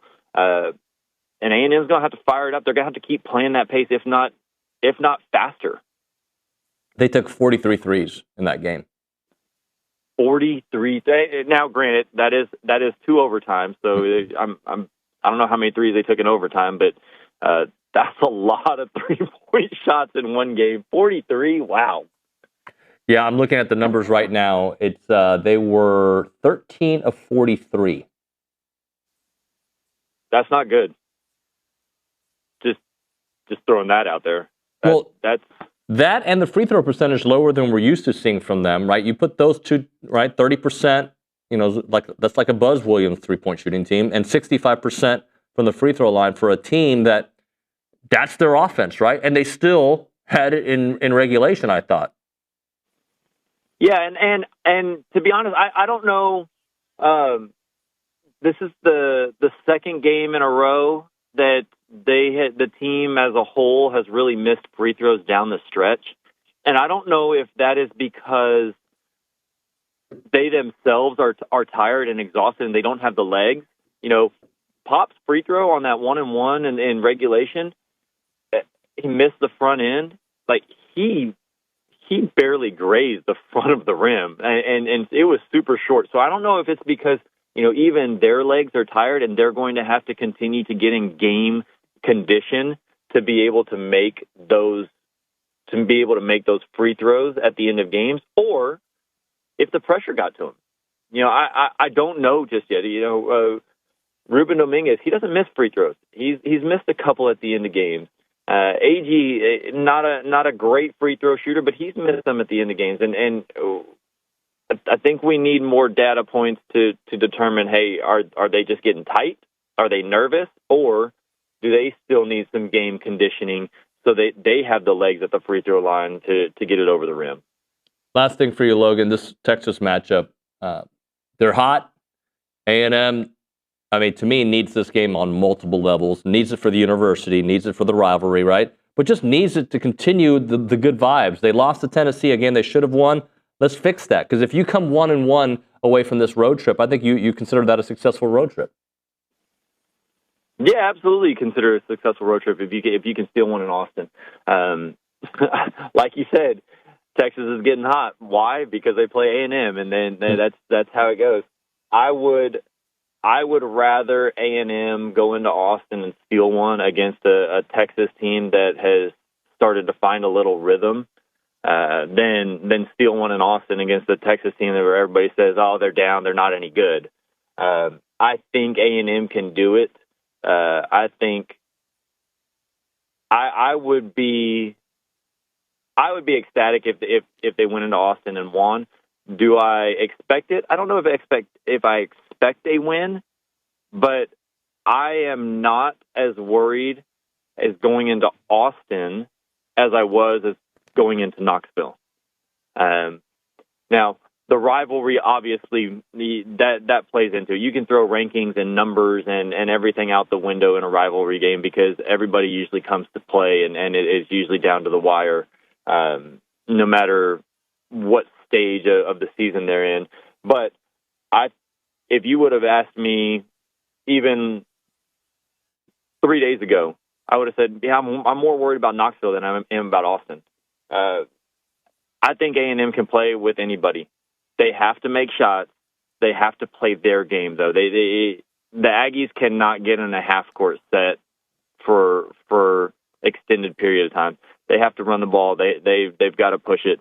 And really, if they can grab a rebound, if Fetty can get 7 or 8 rebounds, if Jamie Vincent can grab 5 or 6 rebounds, if they can make free throws down the end, they're going to win this game. That's what it's going to come down to. We saw against Tennessee, even if you shoot 13 of 43 and you shoot 65% from the free throw line, they're still in the game just because of their style. They make a couple more free throws, they grab a couple extra rebounds, and they win the game in Knoxville, and they'll win the game in Austin. Logan, I appreciate it, man. Talk to you soon. Absolutely. See you, Nuño. See you, brother. Logan Lee there on the Bumpy's Catering and Bartending Hotline. We'll hit a break. We'll come back with Aaron Torres of Aaron Torres Online next on TexAgs Live. I wish I had Olin here for it because he...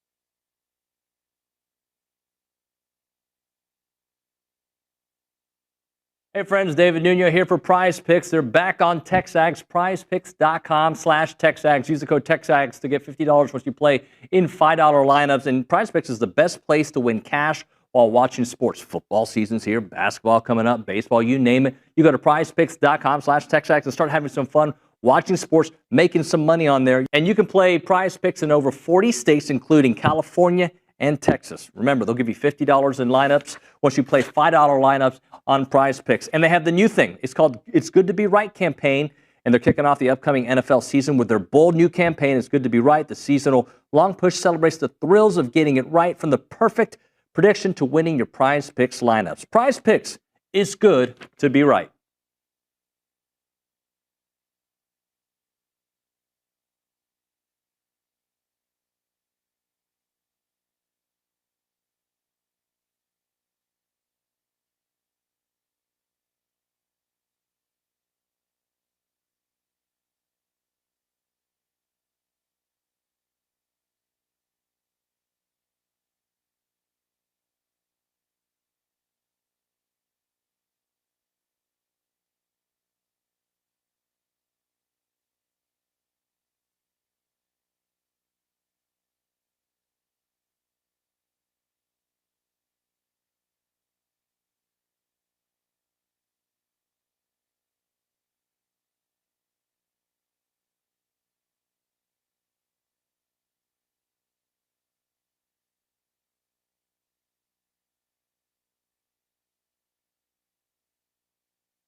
Good chance this song has been on Nick's playlist at some point in his life. No chance has ever been on mine. Zero. In fact, never. You're out on Aerosmith? No, I just don't have this song on my playlist. How about this? I'm not out on Aerosmith. I think they're great. I don't listen to them. You can appreciate greatness that you don't listen to. Sure. Like that's how I feel about Kanye your rap. West. Yeah, your rap. There you go. You don't feel that way. You hate it. Anyways, TexAgs Live. We're presented by David Gardner's Jewelers, Rollo Insurance Studio. Time for Around College Athletics, brought to you by Milliken Reserve. We go to the Buppies Catering and Bartending Hotline. We're joined by our friend Aaron Torres. AT, what up, buddy? You know, when you went I can appreciate greatness without listening to it, I was terrified you were going to be like, yeah, Torres is Fox Sports Radio and podcast. I'm sure it's great, just never heard it. So I'm glad, you went the Aerosmith route. I don't need to know what the truth is. It's best left unsaid, but I definitely thought that was the route you were going with that intro, to be perfectly honest. No, I've listened to you. I didn't say great. Okay. No, I'm kidding. You're great. People think we have a rivalry. They just don't understand that we fight like brothers. Oh, yeah, dude. Yeah, no, there's been a few times. Well, listen, like I said, because of the TexAgs message board, which I know is quite literally the largest, community in college sports on the internet, like, you're just exposed to some wild takes that don't even make it to my desk. Like, I think, being on social media, I see some wild stuff. And then you just bring these takes to the table that I've never even heard. And one of two things happens. Either I can't process them in real time, or, and I'm not criticizing you nor anyone on the TexAgs message board, they're so dumb that I can't even wrap my brain around them that we end up bickering on air like brothers. But yeah, I enjoy coming on. If I didn't, and I think if you didn't enjoy having me, we wouldn't do this every Thursday. So I love coming on with you guys, and excited to talk some Aggie football and basketball, whatever you want to talk about today, David. The floor is yours. Well, it came up on the show about this world of college football we're in, and somewhere I made a comment about it was better when we were kids, but I appreciate what we have now. And I don't know, I was all over the place. And I kind of wanted to talk to you about that for a moment, because I feel like, I think I said it's more appointment viewing now, all the games, than it was. It was, for me personally, it was a very regional thing. I would watch A&M play, I'd watch Miami play, and that was about it. I didn't watch everybody else. I think now, A, because of my job, and B, the way I think college football has grown, we're watching all of it. Where are you on where it is now as opposed to the way it used to be? And I'm significantly older than you. When I was growing up, we voted on a national champion. Like, for most of my life, there was no playoff. There was no BCA. It was like, all right, let's vote. I'm going to give my vote to this guy. Like that was it. It is crazy. I mean, it is crazy. Like, even kind of like, so, and I'm sure I've shared this on air, but my wife and I used to live in Pasadena. And so, like, to explain to her that, like, the Rose Bowl, like, everybody knows not only the parade, not only the stadium, but the game itself. And to, like, try to explain to her that, like, sometimes it's just an exhibition game, but then other years it's a semifinal, and every once in a while it actually decides the national championship. Like, kind of a confusing sport. As far as where we are now, listen, I like the 12-team playoff. I think this year kind of proves that as we get deeper into this portal world, there's not going to be the teams that run away with it like there have been in years past. And as far as the portal is concerned, I actually don't mind it. I like the extra news cycle. I do think there are some negatives to it. I think, one, I just feel bad for any G5 fan base. Forget the coach, but like, if you're a Toledo fan and whoever, it doesn't really matter. I mean, I'm a UConn alum. They're basically a G5 program. They have a 9-win season. Their coach leaves, and the team is going to be indistinguishable next year. And so I think that's the wrong word, but you get the point. It's going to be a completely different team. And so those are the elements that I don't love. But I think there's no doubt that essentially pseudo free agency creates interest that there wasn't once upon a time.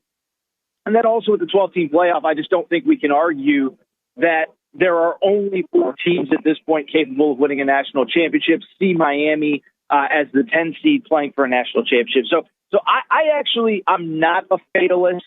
There are things I don't like. There are things that I liked more about the other era, but I can't deny that I think across the board, all of this has been a net positive for college football. Do you think it'll be a net positive when they go to 16 or 24? I hate it. 24 is just preposterous. And, it's funny. Everyone thinks, first of all, we don't have 24 good teams, and you can't tell me that we shouldn't, I hear that we shouldn't have a single G5 in, and now we're going to 24 that's include multiple G5s. It doesn't even make sense.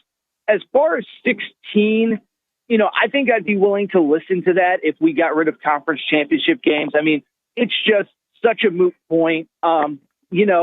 Nobody wants to be there. Nobody wants to play in these games. And so once we do get to 16, one, I do hope the conference championship game is eliminated.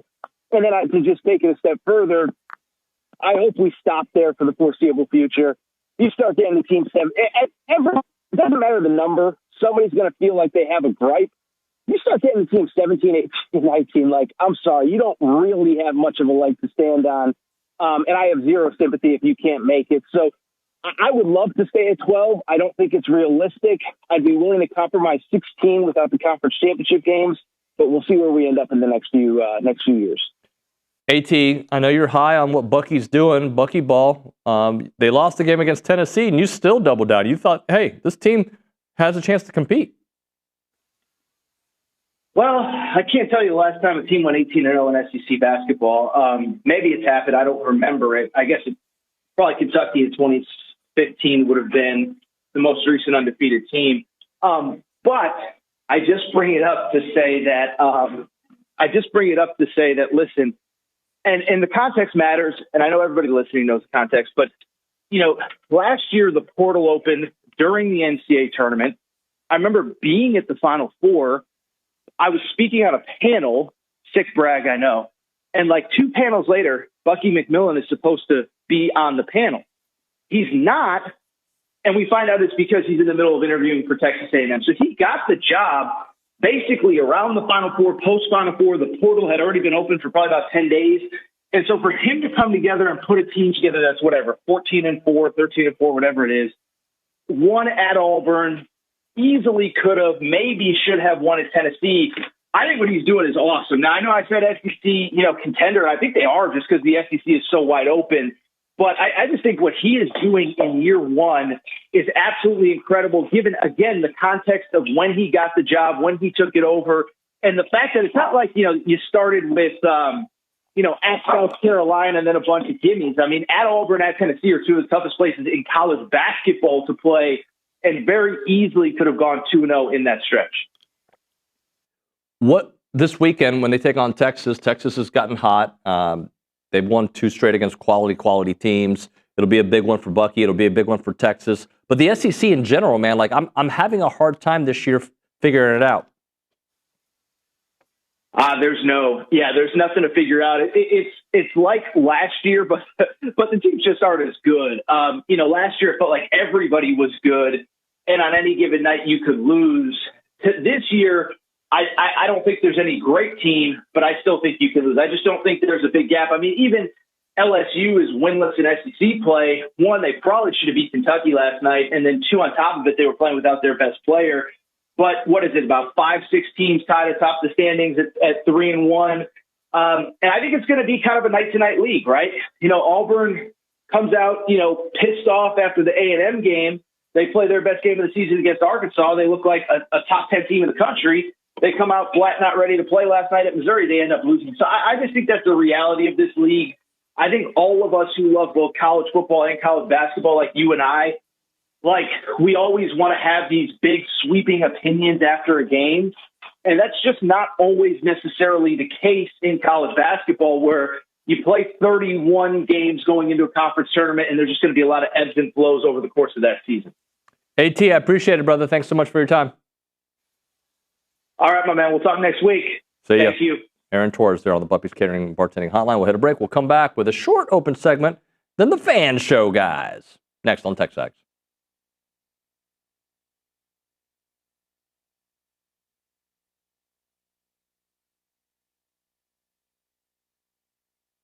I wish I had Olin here for it because he loves energy drinks. Catalyst Citrus Spark. This is one of the new flavors out there. Whether you're grinding through workouts, cramming for a test, or closing in on a deal or getting ready for TexAgs Live. You never know, right? Fast becoming the go-to fuel for Aggies everywhere. Zero sugar, I'm all in for that. Or synthetic sweeteners, no artificial colors or flavors. Catalyst delivers clean, high-performance energy with smooth, crisp taste that is never syrupy, designed for both health and hustle. You want to get going? You use this Catalyst right here. It's about pure energy and pure results. And what sets them apart? Packed with premium nootropics blended to boost focus, clarity, and mental stamina. I need this. I'm in, guys. I'm in. Plus, with plant-based caffeine, vitamin B12, B6, Catalyst supports metabolism and energy production, making it more than a drink. It's your lifestyle training partner. Built for competitors on the field, Catalyst fuels strength, focus, and pure results. Buy now at drinkcatalyst.com. That is drinkcatalyst.com. Train harder, think sharper, pure results. It's Catalyst.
Oh, looky here. We got 40 seconds. Good times. Let's go to the Angry Elephant News and Social Center. Kaylee Dreyer has been asking to do a report for an hour, so we're going to go to her. Miss Dreyer, what do you have for us? Softball America released their 2026 preseason top 25. Sitting in the top spot is Texas Tech, who finished runner-up last year, which is followed by the 2025 champion Texas, and then Texas A&M rounding out the top 15 at number 14. And next week, USA Softball's preseason rankings come out, so we'll see where the Aggies land on that list. Very good stuff. Thank you very much. Thank you. When we come back, why did I say it so much space? We're going to have the fan show, guys. I apologize in advance. They'll be here to talk for an hour. That's more. That and more next on TexAgs.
He's standing.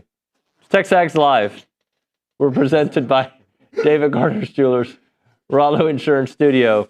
Hour number 3 of the show. We call this the Fan Show. Presented by PrizePicks. PrizePicks is the largest independently owned daily fantasy sports platform in North America. It's you against the stats. Pick more than 2 of the 6 players' stat projections and watch the winnings roll. Go to prizepicks.com/TexAgs. Use the code TexAgs to get $50 once you play in $5 lineups. Fan Show guys, we've got Matt Browning. Good morning. Good morning. We've got Hunter Shurtleff. Good morning. I'm back. What up, buddy? Good. Good to see you. Roy May. Hello, sir. I'm in a fantastic mood this morning. Yeah, I feel like I've been kind of in a mood. I'm not in a good mood. I'm not in a bad mood. I'm just kind of here. You're just moody. Yeah. You guys are all happy. This is a happy group of guys. Yeah, We're bringing the positivity this morning. Positivity. Which is insane. This is the day the Lord has made. Well, let's go to the Angry Elephant News and Social Center. I don't know if Kaylee knows what to ask, but I'm gonna hope she knows what to ask the group, and she can pick who she asks first. I'm gonna go with Roy. Oh, because you said you were in nice. a good mood. What's on your mind? Man, I was hoping to. Well, you know what? Maybe it's best we save your rant for last. That's right. Okay, that's fair. So what's on my mind? Just real random, driving in, listening to AT, and y'all were in the middle of a conversation, and he hit he hit a number, like he's on an old school landline. Did you hear that on the interview? I don't think I heard that.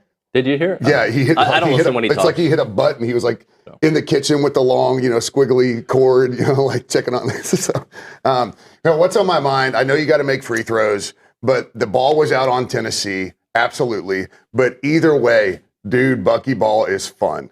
Straight up, that was a stressful game. Obviously, 2 overtimes, crazy game on the road, tough place to play.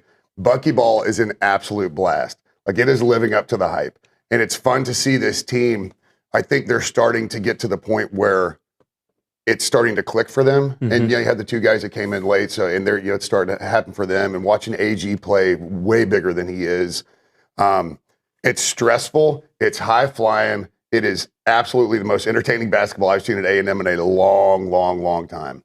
And so Bucky ball is kind of on my mind just because it's so much fun. I'm looking forward to the game this weekend playing against the Sips. I think that's one that can absolutely go and get. So just a lot of excitement around the basketball program on top of us being a month away from baseball starting.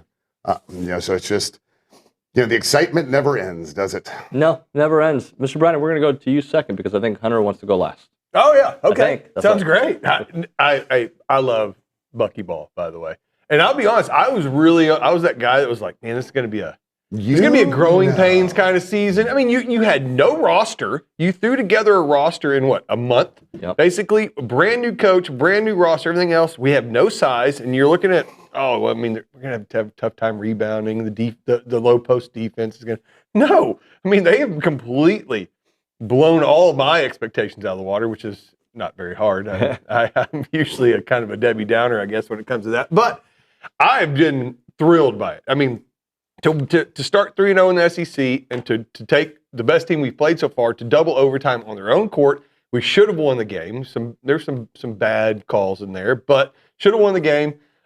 Shows us that I think we can play, like Logan said earlier, I think we can play with anybody in the country on a given night. If we make our shots, we can beat anybody. And so it is a blast. You're absolutely not wrong. It's a blast. And then the other thing it is nice to kind of see the portal slow down. Yeah. It's hard to keep up with. It's very hard. It's so hard to keep up with. And I don't know how Bronny and Hal do that. I mean, that's just that's got to be a complete 180 from the recruiting world they've come from for over all these years to now this complete disaster, this wild west of a. But it's not a 180 because they're still having to do the recruiting. Yeah, that's the craziest part. Is like as much as they're having to keep up with the portal and the madness that the portal is, like they still have to keep up with all of the high school kids and the class of 26 and the class of 27, the class of 20. Like it's and you notice too, they're also having to keep up with the current players and who's coming and going. I mean, like if you're a coach right now, you have to recruit not only high school, the portal, and now you have to recruit your own players to stay, which is just the most insane thing ever. And I mean, no wonder Sark wants to go to the NFL. So imagine if we didn't have unlimited cell plans, how much it would cost to be a recruiting analyst.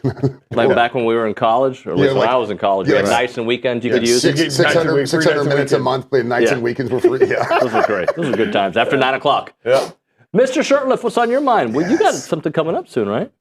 I do. Yeah. Don't you have a big event coming up? No. No. That's in October. Okay. The Big Shot? Yeah. The TexAgs Big Shot? First Friday, October. But you got the flyer made recently, right?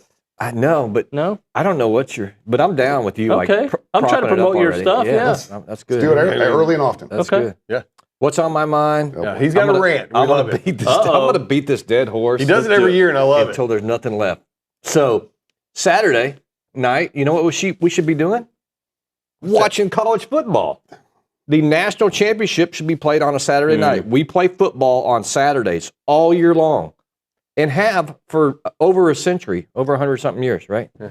So here we are. When the BCS came about in the late 90s, they decided because the calendar was pushed back and the national championship was no longer on that January 1st time period, we're going to slide it into this Monday time slot because NFL's playing some stupid games on Saturday. And they just gave up, right? And so now we have this Monday night game. What do you do Monday? You go to work, come home, maybe you got kids, you got to deal with those, you got no friends over, you're not cooking everything all day, you're not out there playing cornhole and washers.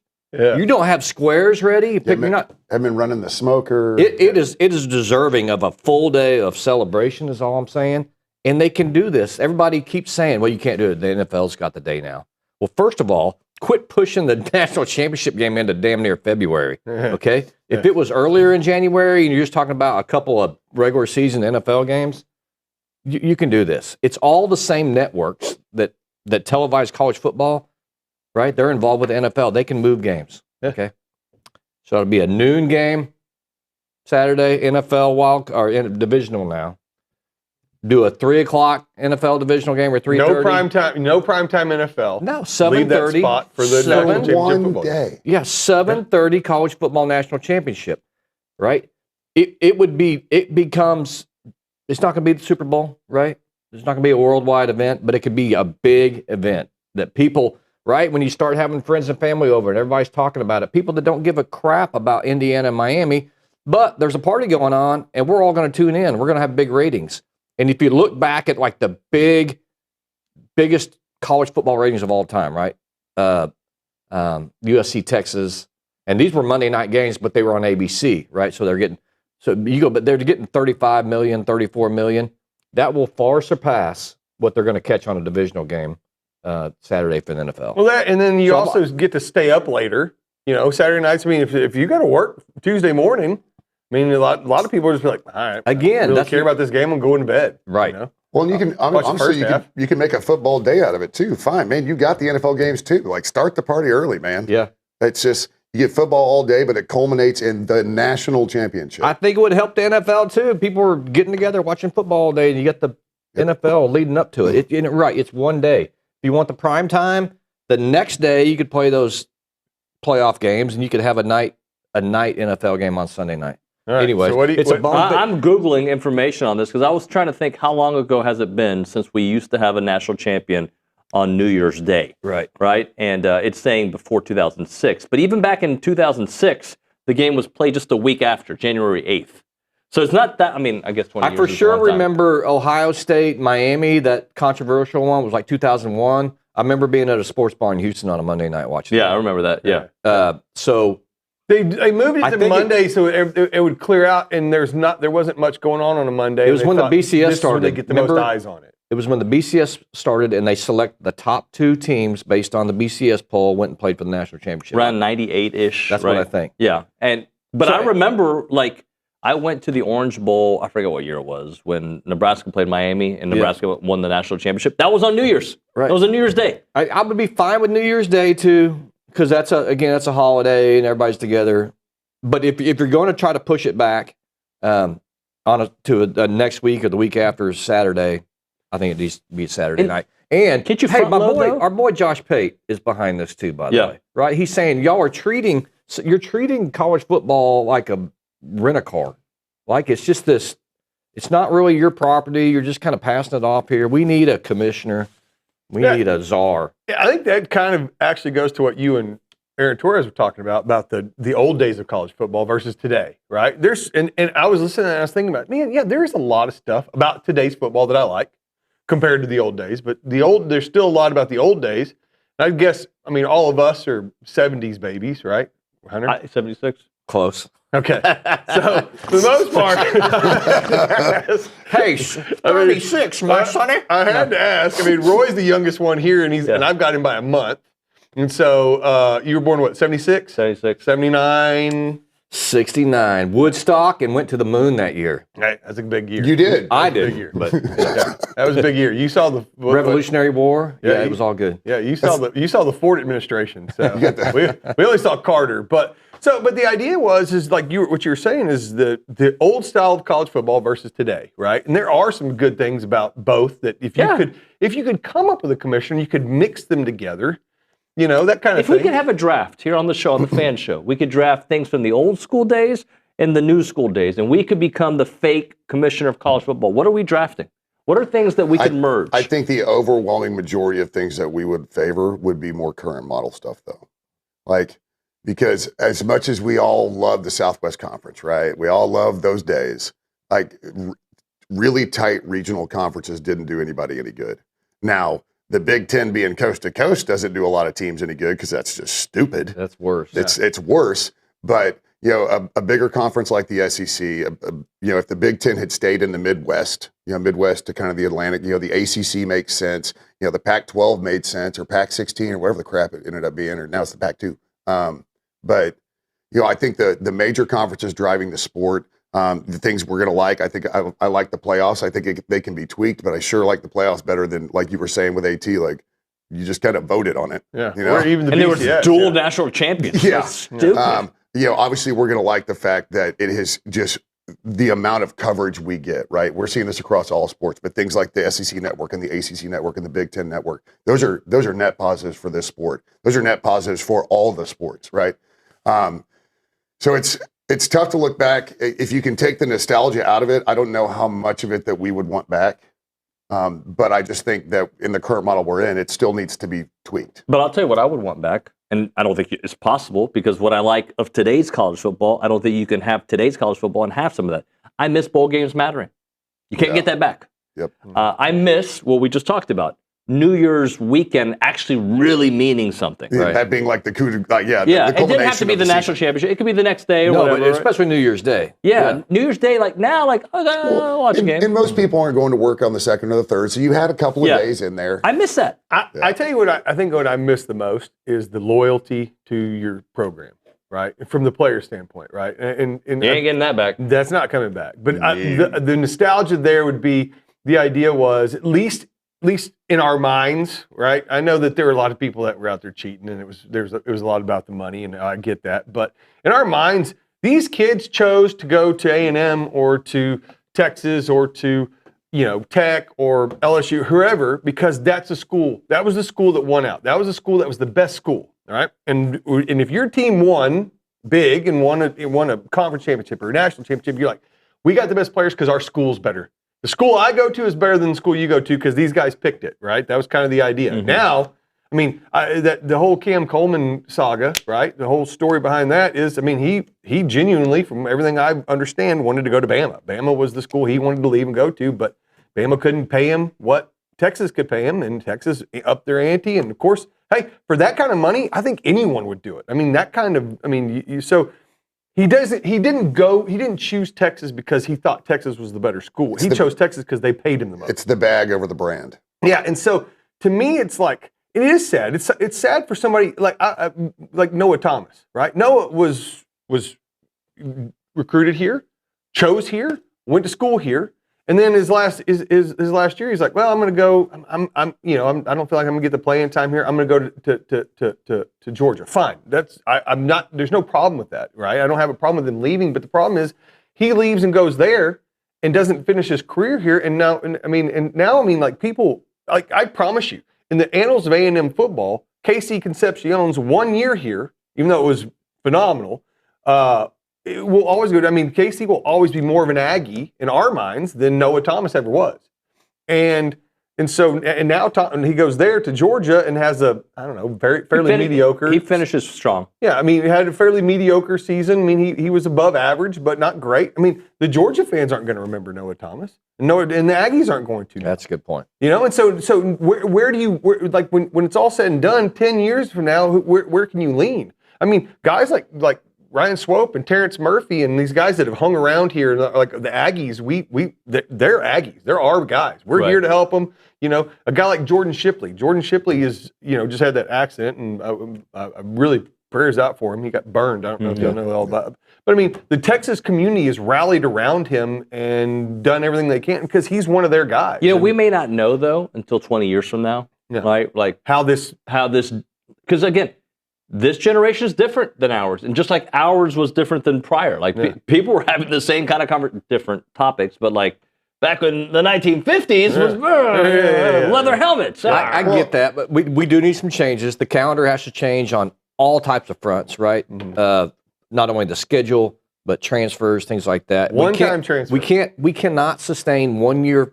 Everybody's a 1 year free agent. Yeah, that is not sustainable under any scenario. I'm sorry, but we've been saying that since it started in 21, right? Yeah. And until somebody, there is a commissioner who has rules and this is it, it's just not going to happen. Well, and that's, you hit the nail on the head. You need a commissioner with a spine. Yeah. You need a commissioner with a spine that understands the sport, understands the complexities of the sport, and understands the complexities not only of the current situation we're in, but where it's heading. Let me ask you guys this before we hit a break. I know a lot of people's opinion of Sankey changed in 21 when they allowed Texas into the conference, at least from an A&M perspective. But nationally, I think Sankey had a very good reputation. Is what has happened with the Big Ten the last 3 years changed the way you think globally or nationally we look at Greg Sankey? Not A&M fans. I know how that we look at him. But I think nationally they're looking at him differently, that seeing the Big Ten, the media rights deal, the winning, the different teams winning, the SEC not winning. Do you think that it's kind of changed on his shine? Yeah. No doubt. 100%. I mean, he's lost his leverage and a percentage of the power base in college football that the SEC used to maintain that he no longer has. And Mike Slive did. Yeah, and I think it's kind of like who wants to follow Saban at Bama? You know, poor DeBoer. You know, he's no matter what he does, he's never going to be Nick Saban. Yep. I mean, it's got to be hard to follow Mike Slive. I mean, he was the best commissioner and best conference commissioner probably ever, and to have to follow him. And especially into this crazy new world of college football has got to be pretty nuts. But in DeBoer's case, he's still got to rely on the 22 kids out on the field, right? Like, so and I understand that's his job. In Sankey's case, all he has to do is put his foot down. Like, he just throw it on the table and just be like, look, here's the deal, man. I'm the SEC and this is how it's going to go, or it's not going to go at all. Right. Yeah, I mean, he's got some throw what on the table? Constituents and the university presidents to deal with, but he just seems a little too political, and that's his mindset. You know what I'm saying? Yeah. I get more politician feel than administrator feel. I have always found him very impressive in my encounters Super with smart him. guy, intelligent. Yeah. I can remove myself from the A&M Texas equation when I'm evaluating him. Although when I think about that, I'm like, dude, like, give us a heads up. Sure. Maybe he did, but like, come on, this is not what we were signed up for. But college football changed, and he had to. The interesting part is I wonder if they're going to feel forced to, now that the Big Ten has expanded the way they have and has had success doing so, not that those teams are the ones winning national championships, but their expansion across the country, if that eventually forces Sankey's hand to expand the SEC into some areas we haven't talked about. I don't think so, and I don't think you'll see his hand force in that matter until the teams that they expanded to do anything. Like, I mean, I get that Oregon's going to do what Oregon does no matter what conference they're in. So Oregon was a good grab. The Cali schools weren't. I mean, I laugh at like UCLA volleyball having to fly to Rutgers on a Tuesday night. Dumb. Even football, that's dumb. The ACC should just dissolve. Except they may win the national championship, which we can discuss on the other side. We'll hit a break. Right now, we're talking about heritage films. Farm and ranch families understand something profound about their communities. You're not just preserving that history, you're trying to transfer the DNA of your land to the next generation that's going to inherit it. And as a part of Heritage Films, Chance McClain and his team have crafted over 200, maybe even by now 300 farm and ranchers films, and they're revealing something unique about the grit, the faith, and the tradition that those operations are built on. to the TexAgs families listening to this commercial right now, you need to reach out to Chance and get that story told. Keep it for the generations that are coming, and make sure that you transfer those values to those future generations. Check out the website, yourheritagefilm.com, to get a 2-hour documentary done on your family business, your family ranch, and talk to Chance McClain. 713-893-8341, 713-893-8341, or visit yourheritagefilm.com. It's Heritage Films.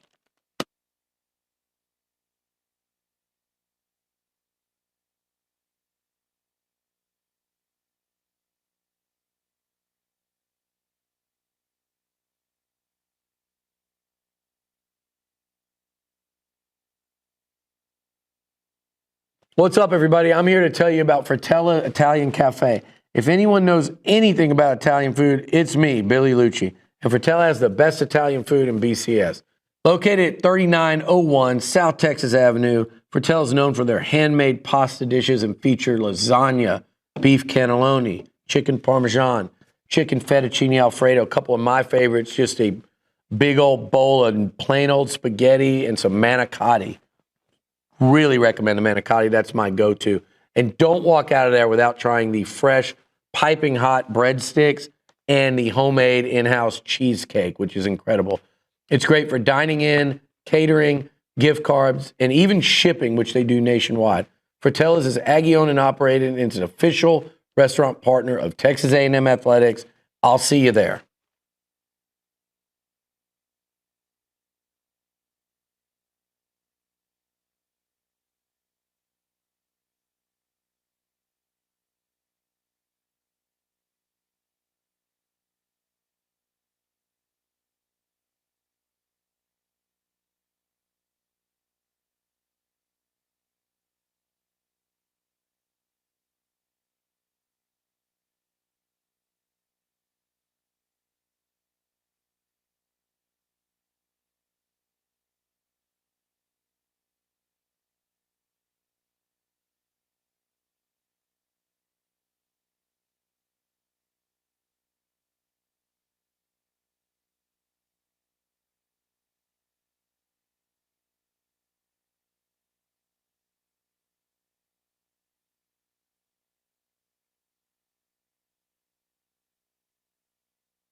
Welcome back to the Fan Show, brought to you by Prize Picks here on TexAgs Live, presented by David Gardner's Jewelers Rollo Insurance Studio.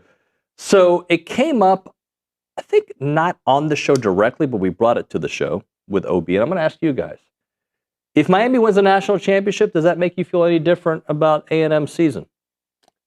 What say you, Matt Browning? I think at this point, I think Miami's shown that they're a really good football team, and so no matter what, whether win or lose, I think A&M's season and who we lost to, at least, if there is any consolation there or any that makes you feel any better, I guess it's already. I mean, win or lose, it doesn't really matter at this point. I think we've seen enough out of Miami to go, that's a really good football team. We weren't good enough to beat them, and we played them tough. I think our defense looked. I think I will say this: our defense, no matter what happens into this game, because I think Indiana's a machine. Never seen anything like. I mean, they look like I said it last week. I think it looks like they're getting better. They look like 2019 LSU. Okay, well, which we all kind of agree with on Indiana, taking that stance. Now, if Miami beats them, does that make you feel different about our loss? Is it another feather in the cap, saying, man? We've been close 2 years in a row, but I think we were really, really close this year. Yeah, we just got a horrible matchup. Yeah, I mean, like I said, I think it would. Yeah, probably. If Miami beats Indiana, which I agree is a machine, that's going to change. It's going to change my opinion of it. Maybe like the tiniest shred of consolation prize, but I know that if Miami beats Indiana, like I'm just going to be really happy for you, David, because you're a huge Miami fan. Stop. To me, it does not change that much for me. It doesn't, because the last 8 quarters you've put up 20 points on a team that was averaging, heading into the Texas game, 38.5 points. Yeah, no, it's minuscule. Right? Like, now, would it be like, is it a talking point? Sure. Hey, you lost to the national champions. Sure. But the way I feel about the A&M season, the offense got figured out by other teams at the end. No doubt. Does it make you go, golly? I mean, we held them to 10 points at home. You should win that game 100% of the time. You scored 3 at home. Yeah, I agree. But man, live you go. If we'd have just would you start going? If we'd have just gotten past them, I don't think we go to Ohio State and win. I mean, the way that offense was playing from South Carolina to Texas to Miami, I don't think we. But if you beat Miami, then you don't put up 3 points. So again, like the offense would have looked different. Here's the other catch, though. If Indiana wins, how good do you feel about the Cignetti model relative to what Elko's doing here?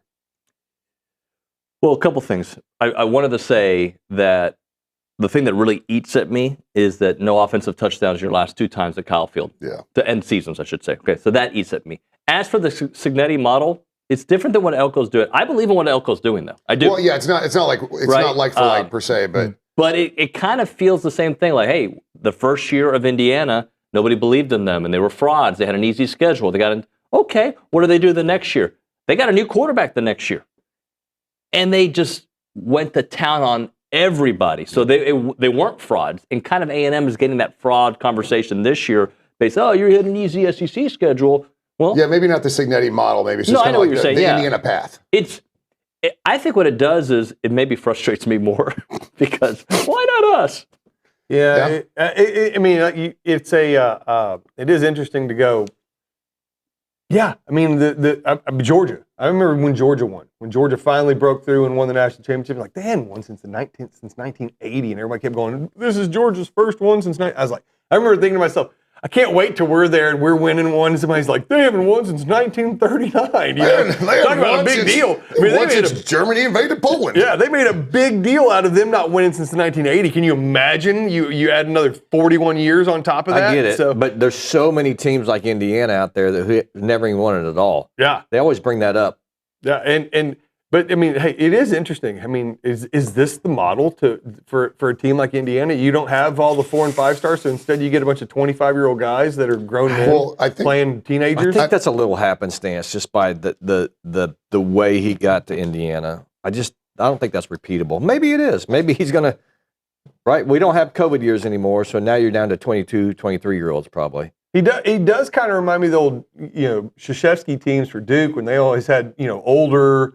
He would go after those guys that weren't one and done guys that weren't, you didn't have a guy while he was 18 and he leaves for the NFL at 19. Yeah. He'd get the guys that I'm not doubting the guy anymore, I'll tell you that. Well, and I think, I don't think necessarily like exactly how he's doing it maybe is the model, but maybe it's the model is to have a coach that instills a culture and is a absolute black and white, like you either fit in this culture or you don't kind of thing. Because that's kind of the model that's what Coach Elko's doing, and that's where I see a lot of and that's the similarity I see. Really, is just like this is the culture. I've got to have guys that fit this program, fit this culture, and understand what I want to do, and understand how I'm going to do it, and what it's going to take to get where we want to go. It is going to make college football very interesting. Did you see that clip of the LSU lineman like finding out how hard to ship the strength and conditioning coach? Like he showed up late to his first lift. Yeah. Yeah, and then automatically, like, I don't care who you are, like you're late to lift, and so you're going to run now.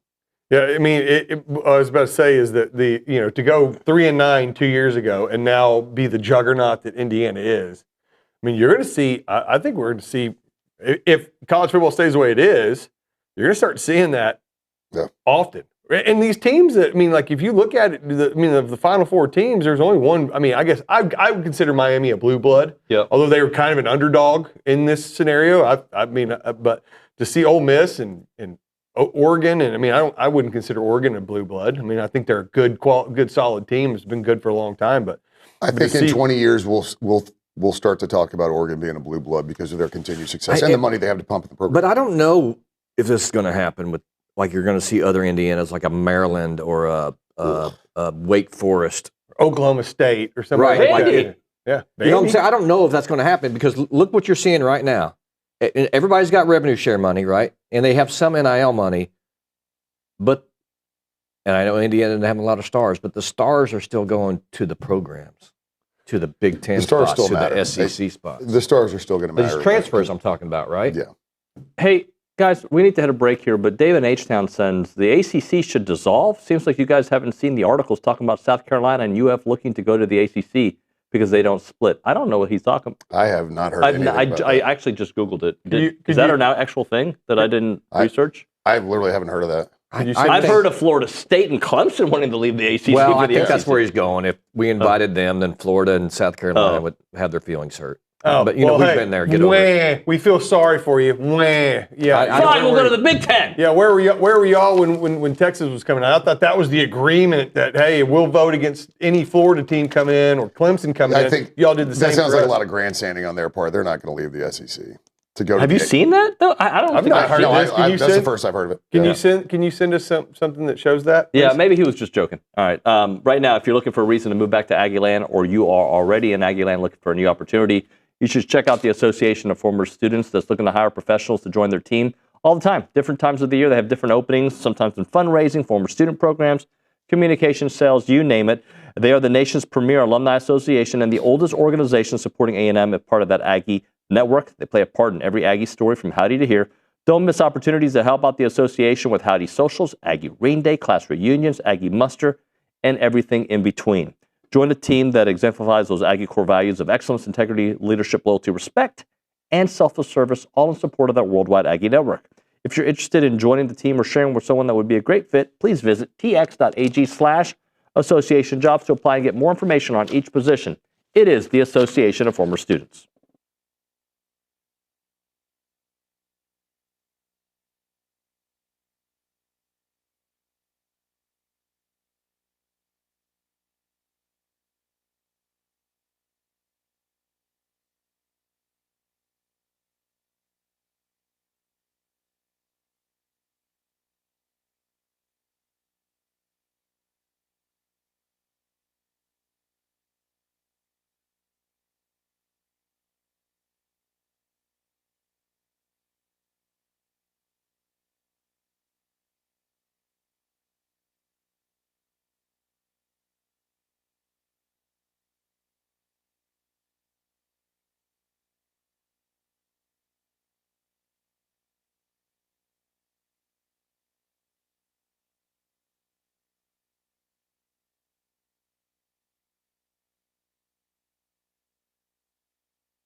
It's TexAgs Live. We are presented by David Gardner's Jewelers. We are in the Rollo Insurance Studio. We're going to play the Prize Picks game with Luke Evangelist at the Angry Elephant News and the Social Center. Luke, tell us about Prize Picks. It's great. It's the leader in daily fantasy sports. I just made $135 on it the other night. Made about 85 last night. Just keep spamming Ruben Dominguez more than 2.5 threes, and you'll make that's plenty the of money deal. on See, Prize Luke's Picks. got, y'all laughed at me. Well, how much you have on it? I was like, $20. You're like, but if you just 10 here, 20 there, 5 here, you could start working your bankroll on that. Yeah, deal. exactly. Yeah, but you're Hunter shirtless. What's that mean? Hey, it's it's the aggregate, dude. It's okay. All right, Go ahead, Johnny. Luke. How did we do last week? Like really bad. I mean, Everybody? it is just yeah. You say that about The first game, I thought I nailed except for one. It's like max 5 correct out of 8. Like it That's is good. 5 out of 8. We're celebrating. We already said this is mid, man. We celebrate mediocrity here on but, this. but hold on. 5 out of 8 is over 500. I gotta admit, like usually the host of a segment is a lot more polite than you are. Like My whole point of my job here is to rag on y'all and be the comedic. no, Relief. I wrote your job description. Never did I put that on I'm there. pretty sure in my job description of basketball analyst and content specialist, want- it says keep Comedic people relief. on their toes, make fun of them, and be funny. Yeah, and you're doing great. How do we do? Who won? Oh, Roy did. Roy. He did. You did. This is like the first week in probably months after the game, like after the game was done. I pulled up the box score and I pulled up TexAgs. I was like, hey, look at me. It's our last one. Who did worse? The worst. Hashtag me, 'cause I went opposite. That would be Matt Browning. Yeah, I think it was Matt Browning. Yeah. I just needed it. You were a little cocky for a couple of weeks. So Hey, you know what? I can't be perfect every week. No, you really can't. But hey, this week I'm thinking everyone's going to go a perfect 8-0. Just for the we have last 8 things. Yeah, we always All do. right, let's go. The Oh, last boy. college football one of the year before we switch to NFL and whatnot. We're going to start it off with Carson Beck, more than 203.5 passing yards. Less than. Less than. Come on. Less. More. And then we're going to go Fernando Mendoza, more than or less than 208.5 passing yards. Oh, gosh, more. More. And then This, Fernando I'll Mendoza. do more, but that he has burned me all year. Oh. Right, I'll take a big passing day, and then he'll bust out on his legs, or they'll have a big lead, and he doesn't have to pass. I mean, it's just stuff like that all year. I just don't think Signetti's going to take the foot off the gas. Yeah, but if they're up, like against Purdue, they won 56-3 the second to last game of the year. He only threw 15 passes. That's what I'm 117. saying. Yeah, but that's playing against Purdue. This is the national championship. Yeah. More. Still, if they're up. Okay. So, Hunter, you're going more or less? Yeah, I'll do more. That's okay. a low number. And then more than or less than 1.5 passing touchdowns for Mendoza. Oh, more. He did have 5 in the last game. I'm going less. No more. More. Mark Fletcher, the running back from Miami, more than or less than 69.5 rushing yards. Less. It's just one bust, right? It's just one big run kind of gets you there. If you get 40 on a run, I'm going to go more. I'll go more. I'm going to go less. Kalen Black, But the running back. Hold on, I'm sorry. In the playoffs, 172 yards, 90 yards, 133 yards. Yeah. Holy You went crap. less. Nice. That's great. Kalen Black, the running back from Indiana, more than or less than 60 rushing yards. More.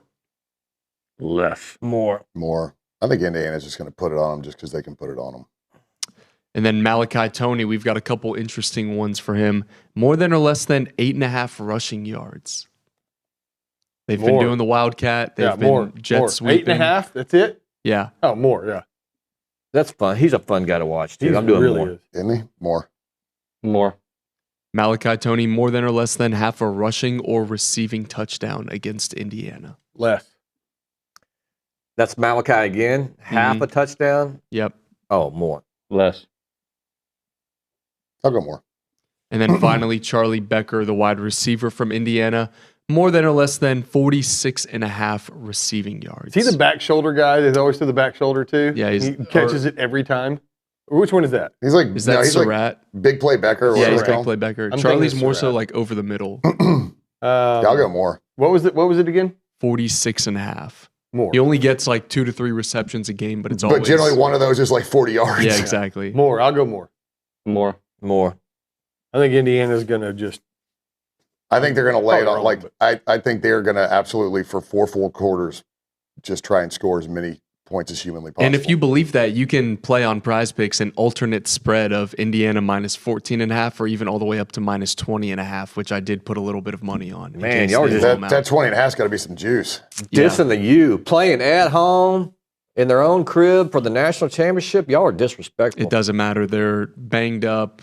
They're not as good. Well, and Indiana's also maybe cheating. Like, I don't know. They know the plays. Like, it's well, it's and gonna you be also nasty. Wait, is that an actual rumor? You know, I believe everything I read on Twitter. So to me, it's a rumor. I know they and showed it's that bad. little video of somebody spraying something on Fernando's gloves or something. Did I see that? Or there was something with Fernando that people were making a big deal out of? I didn't see that. I just see that they've gotten like an interception or a pick six on the opening drive in like 5 of their games this year, which maybe that's great scouting and they know other teams' scripted tendencies, but on that something's going on. On that alternate, like the alternate spreads, like up to 20.5, like that's almost one of those where, I mean, like, what's $5? Right. Because like, what's the numbers on that? I put $15 on it to win 50. Yeah.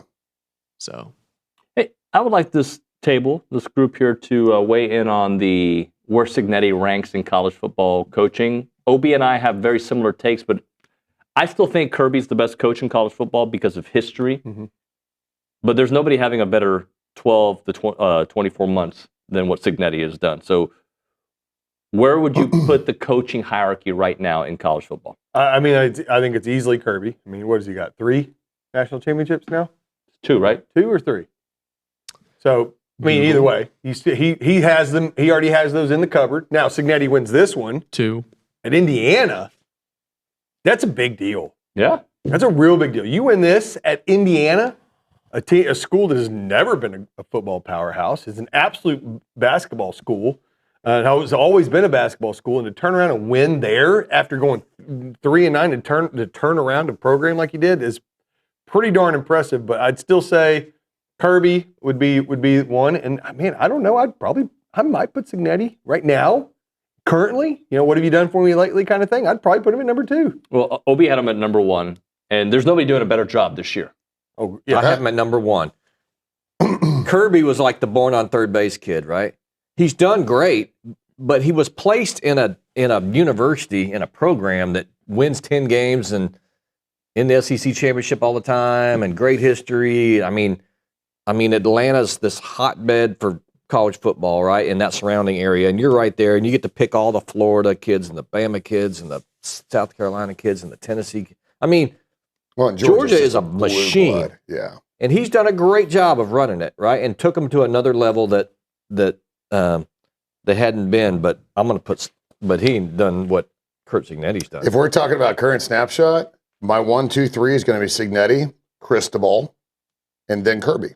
Because Cristobal took a number 10 seed Miami that nobody really thought, going into our game, they're like, ooh, what about, and Miami has performed exceptionally in the playoffs. And so for me, it is the what have you done for me lately kind of thing. Because, like you said, I mean, Georgia is a machine, but Georgia was a machine with Mark Richt, right? They didn't win national championships, but they won, 10 games like it was a bodily function.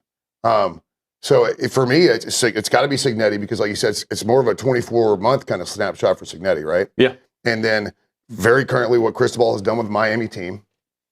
And then it would be Kirby. Let me pose this question. And real quick, Cignetti this isn't a one-stop shop. He's done this at other programs, crappy programs. If something, heaven forbid, something happened and Mike Elko had to step down and we had to hire a new coach tomorrow, we could pick anybody we wanted. Anyone we wanted to coach at A&M, who would you pick? I don't know if it's Cignetti because he's 64. Tom Landry?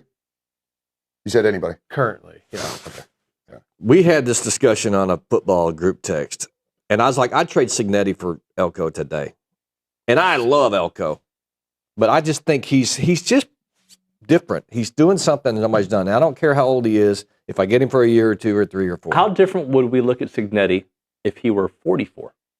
Oh, my gosh, yeah. Because then he'd be a young coach who's winning at Indiana in his second year. But in the current landscape, look, Indiana has some really wealthy graduates, right? They just have never cared about giving money to football.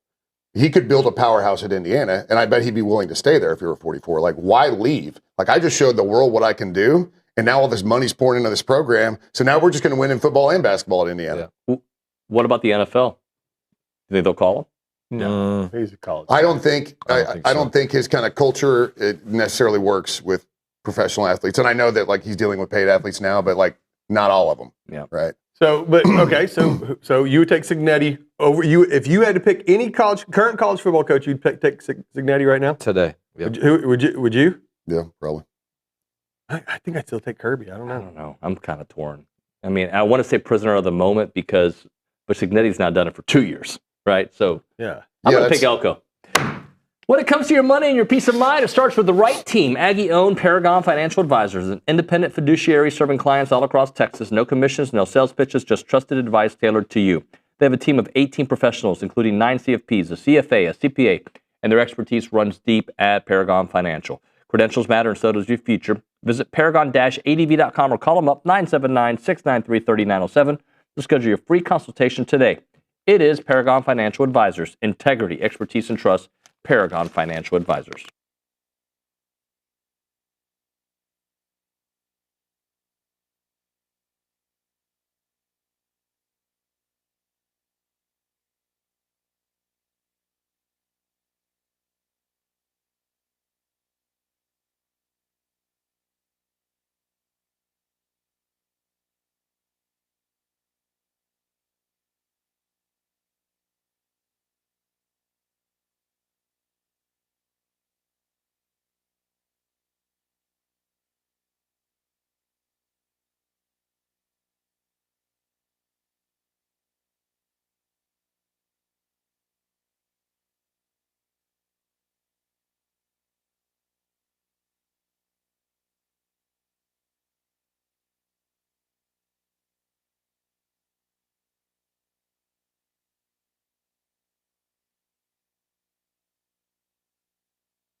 I got about 3 minutes left here on the Fan Show, brought to you by Prize Picks. Harold on the YouTube page says, keep in mind, Cignetti has lightning in a bottle. Think about LSU with Burrows. You're going to say that LSU coach, Ed Orgeron, was the top coach? No. My response to him was, it's one thing to win at LSU than it is to win at Indiana. Yeah. Also, Cignetti has done it with 2 different quarterbacks.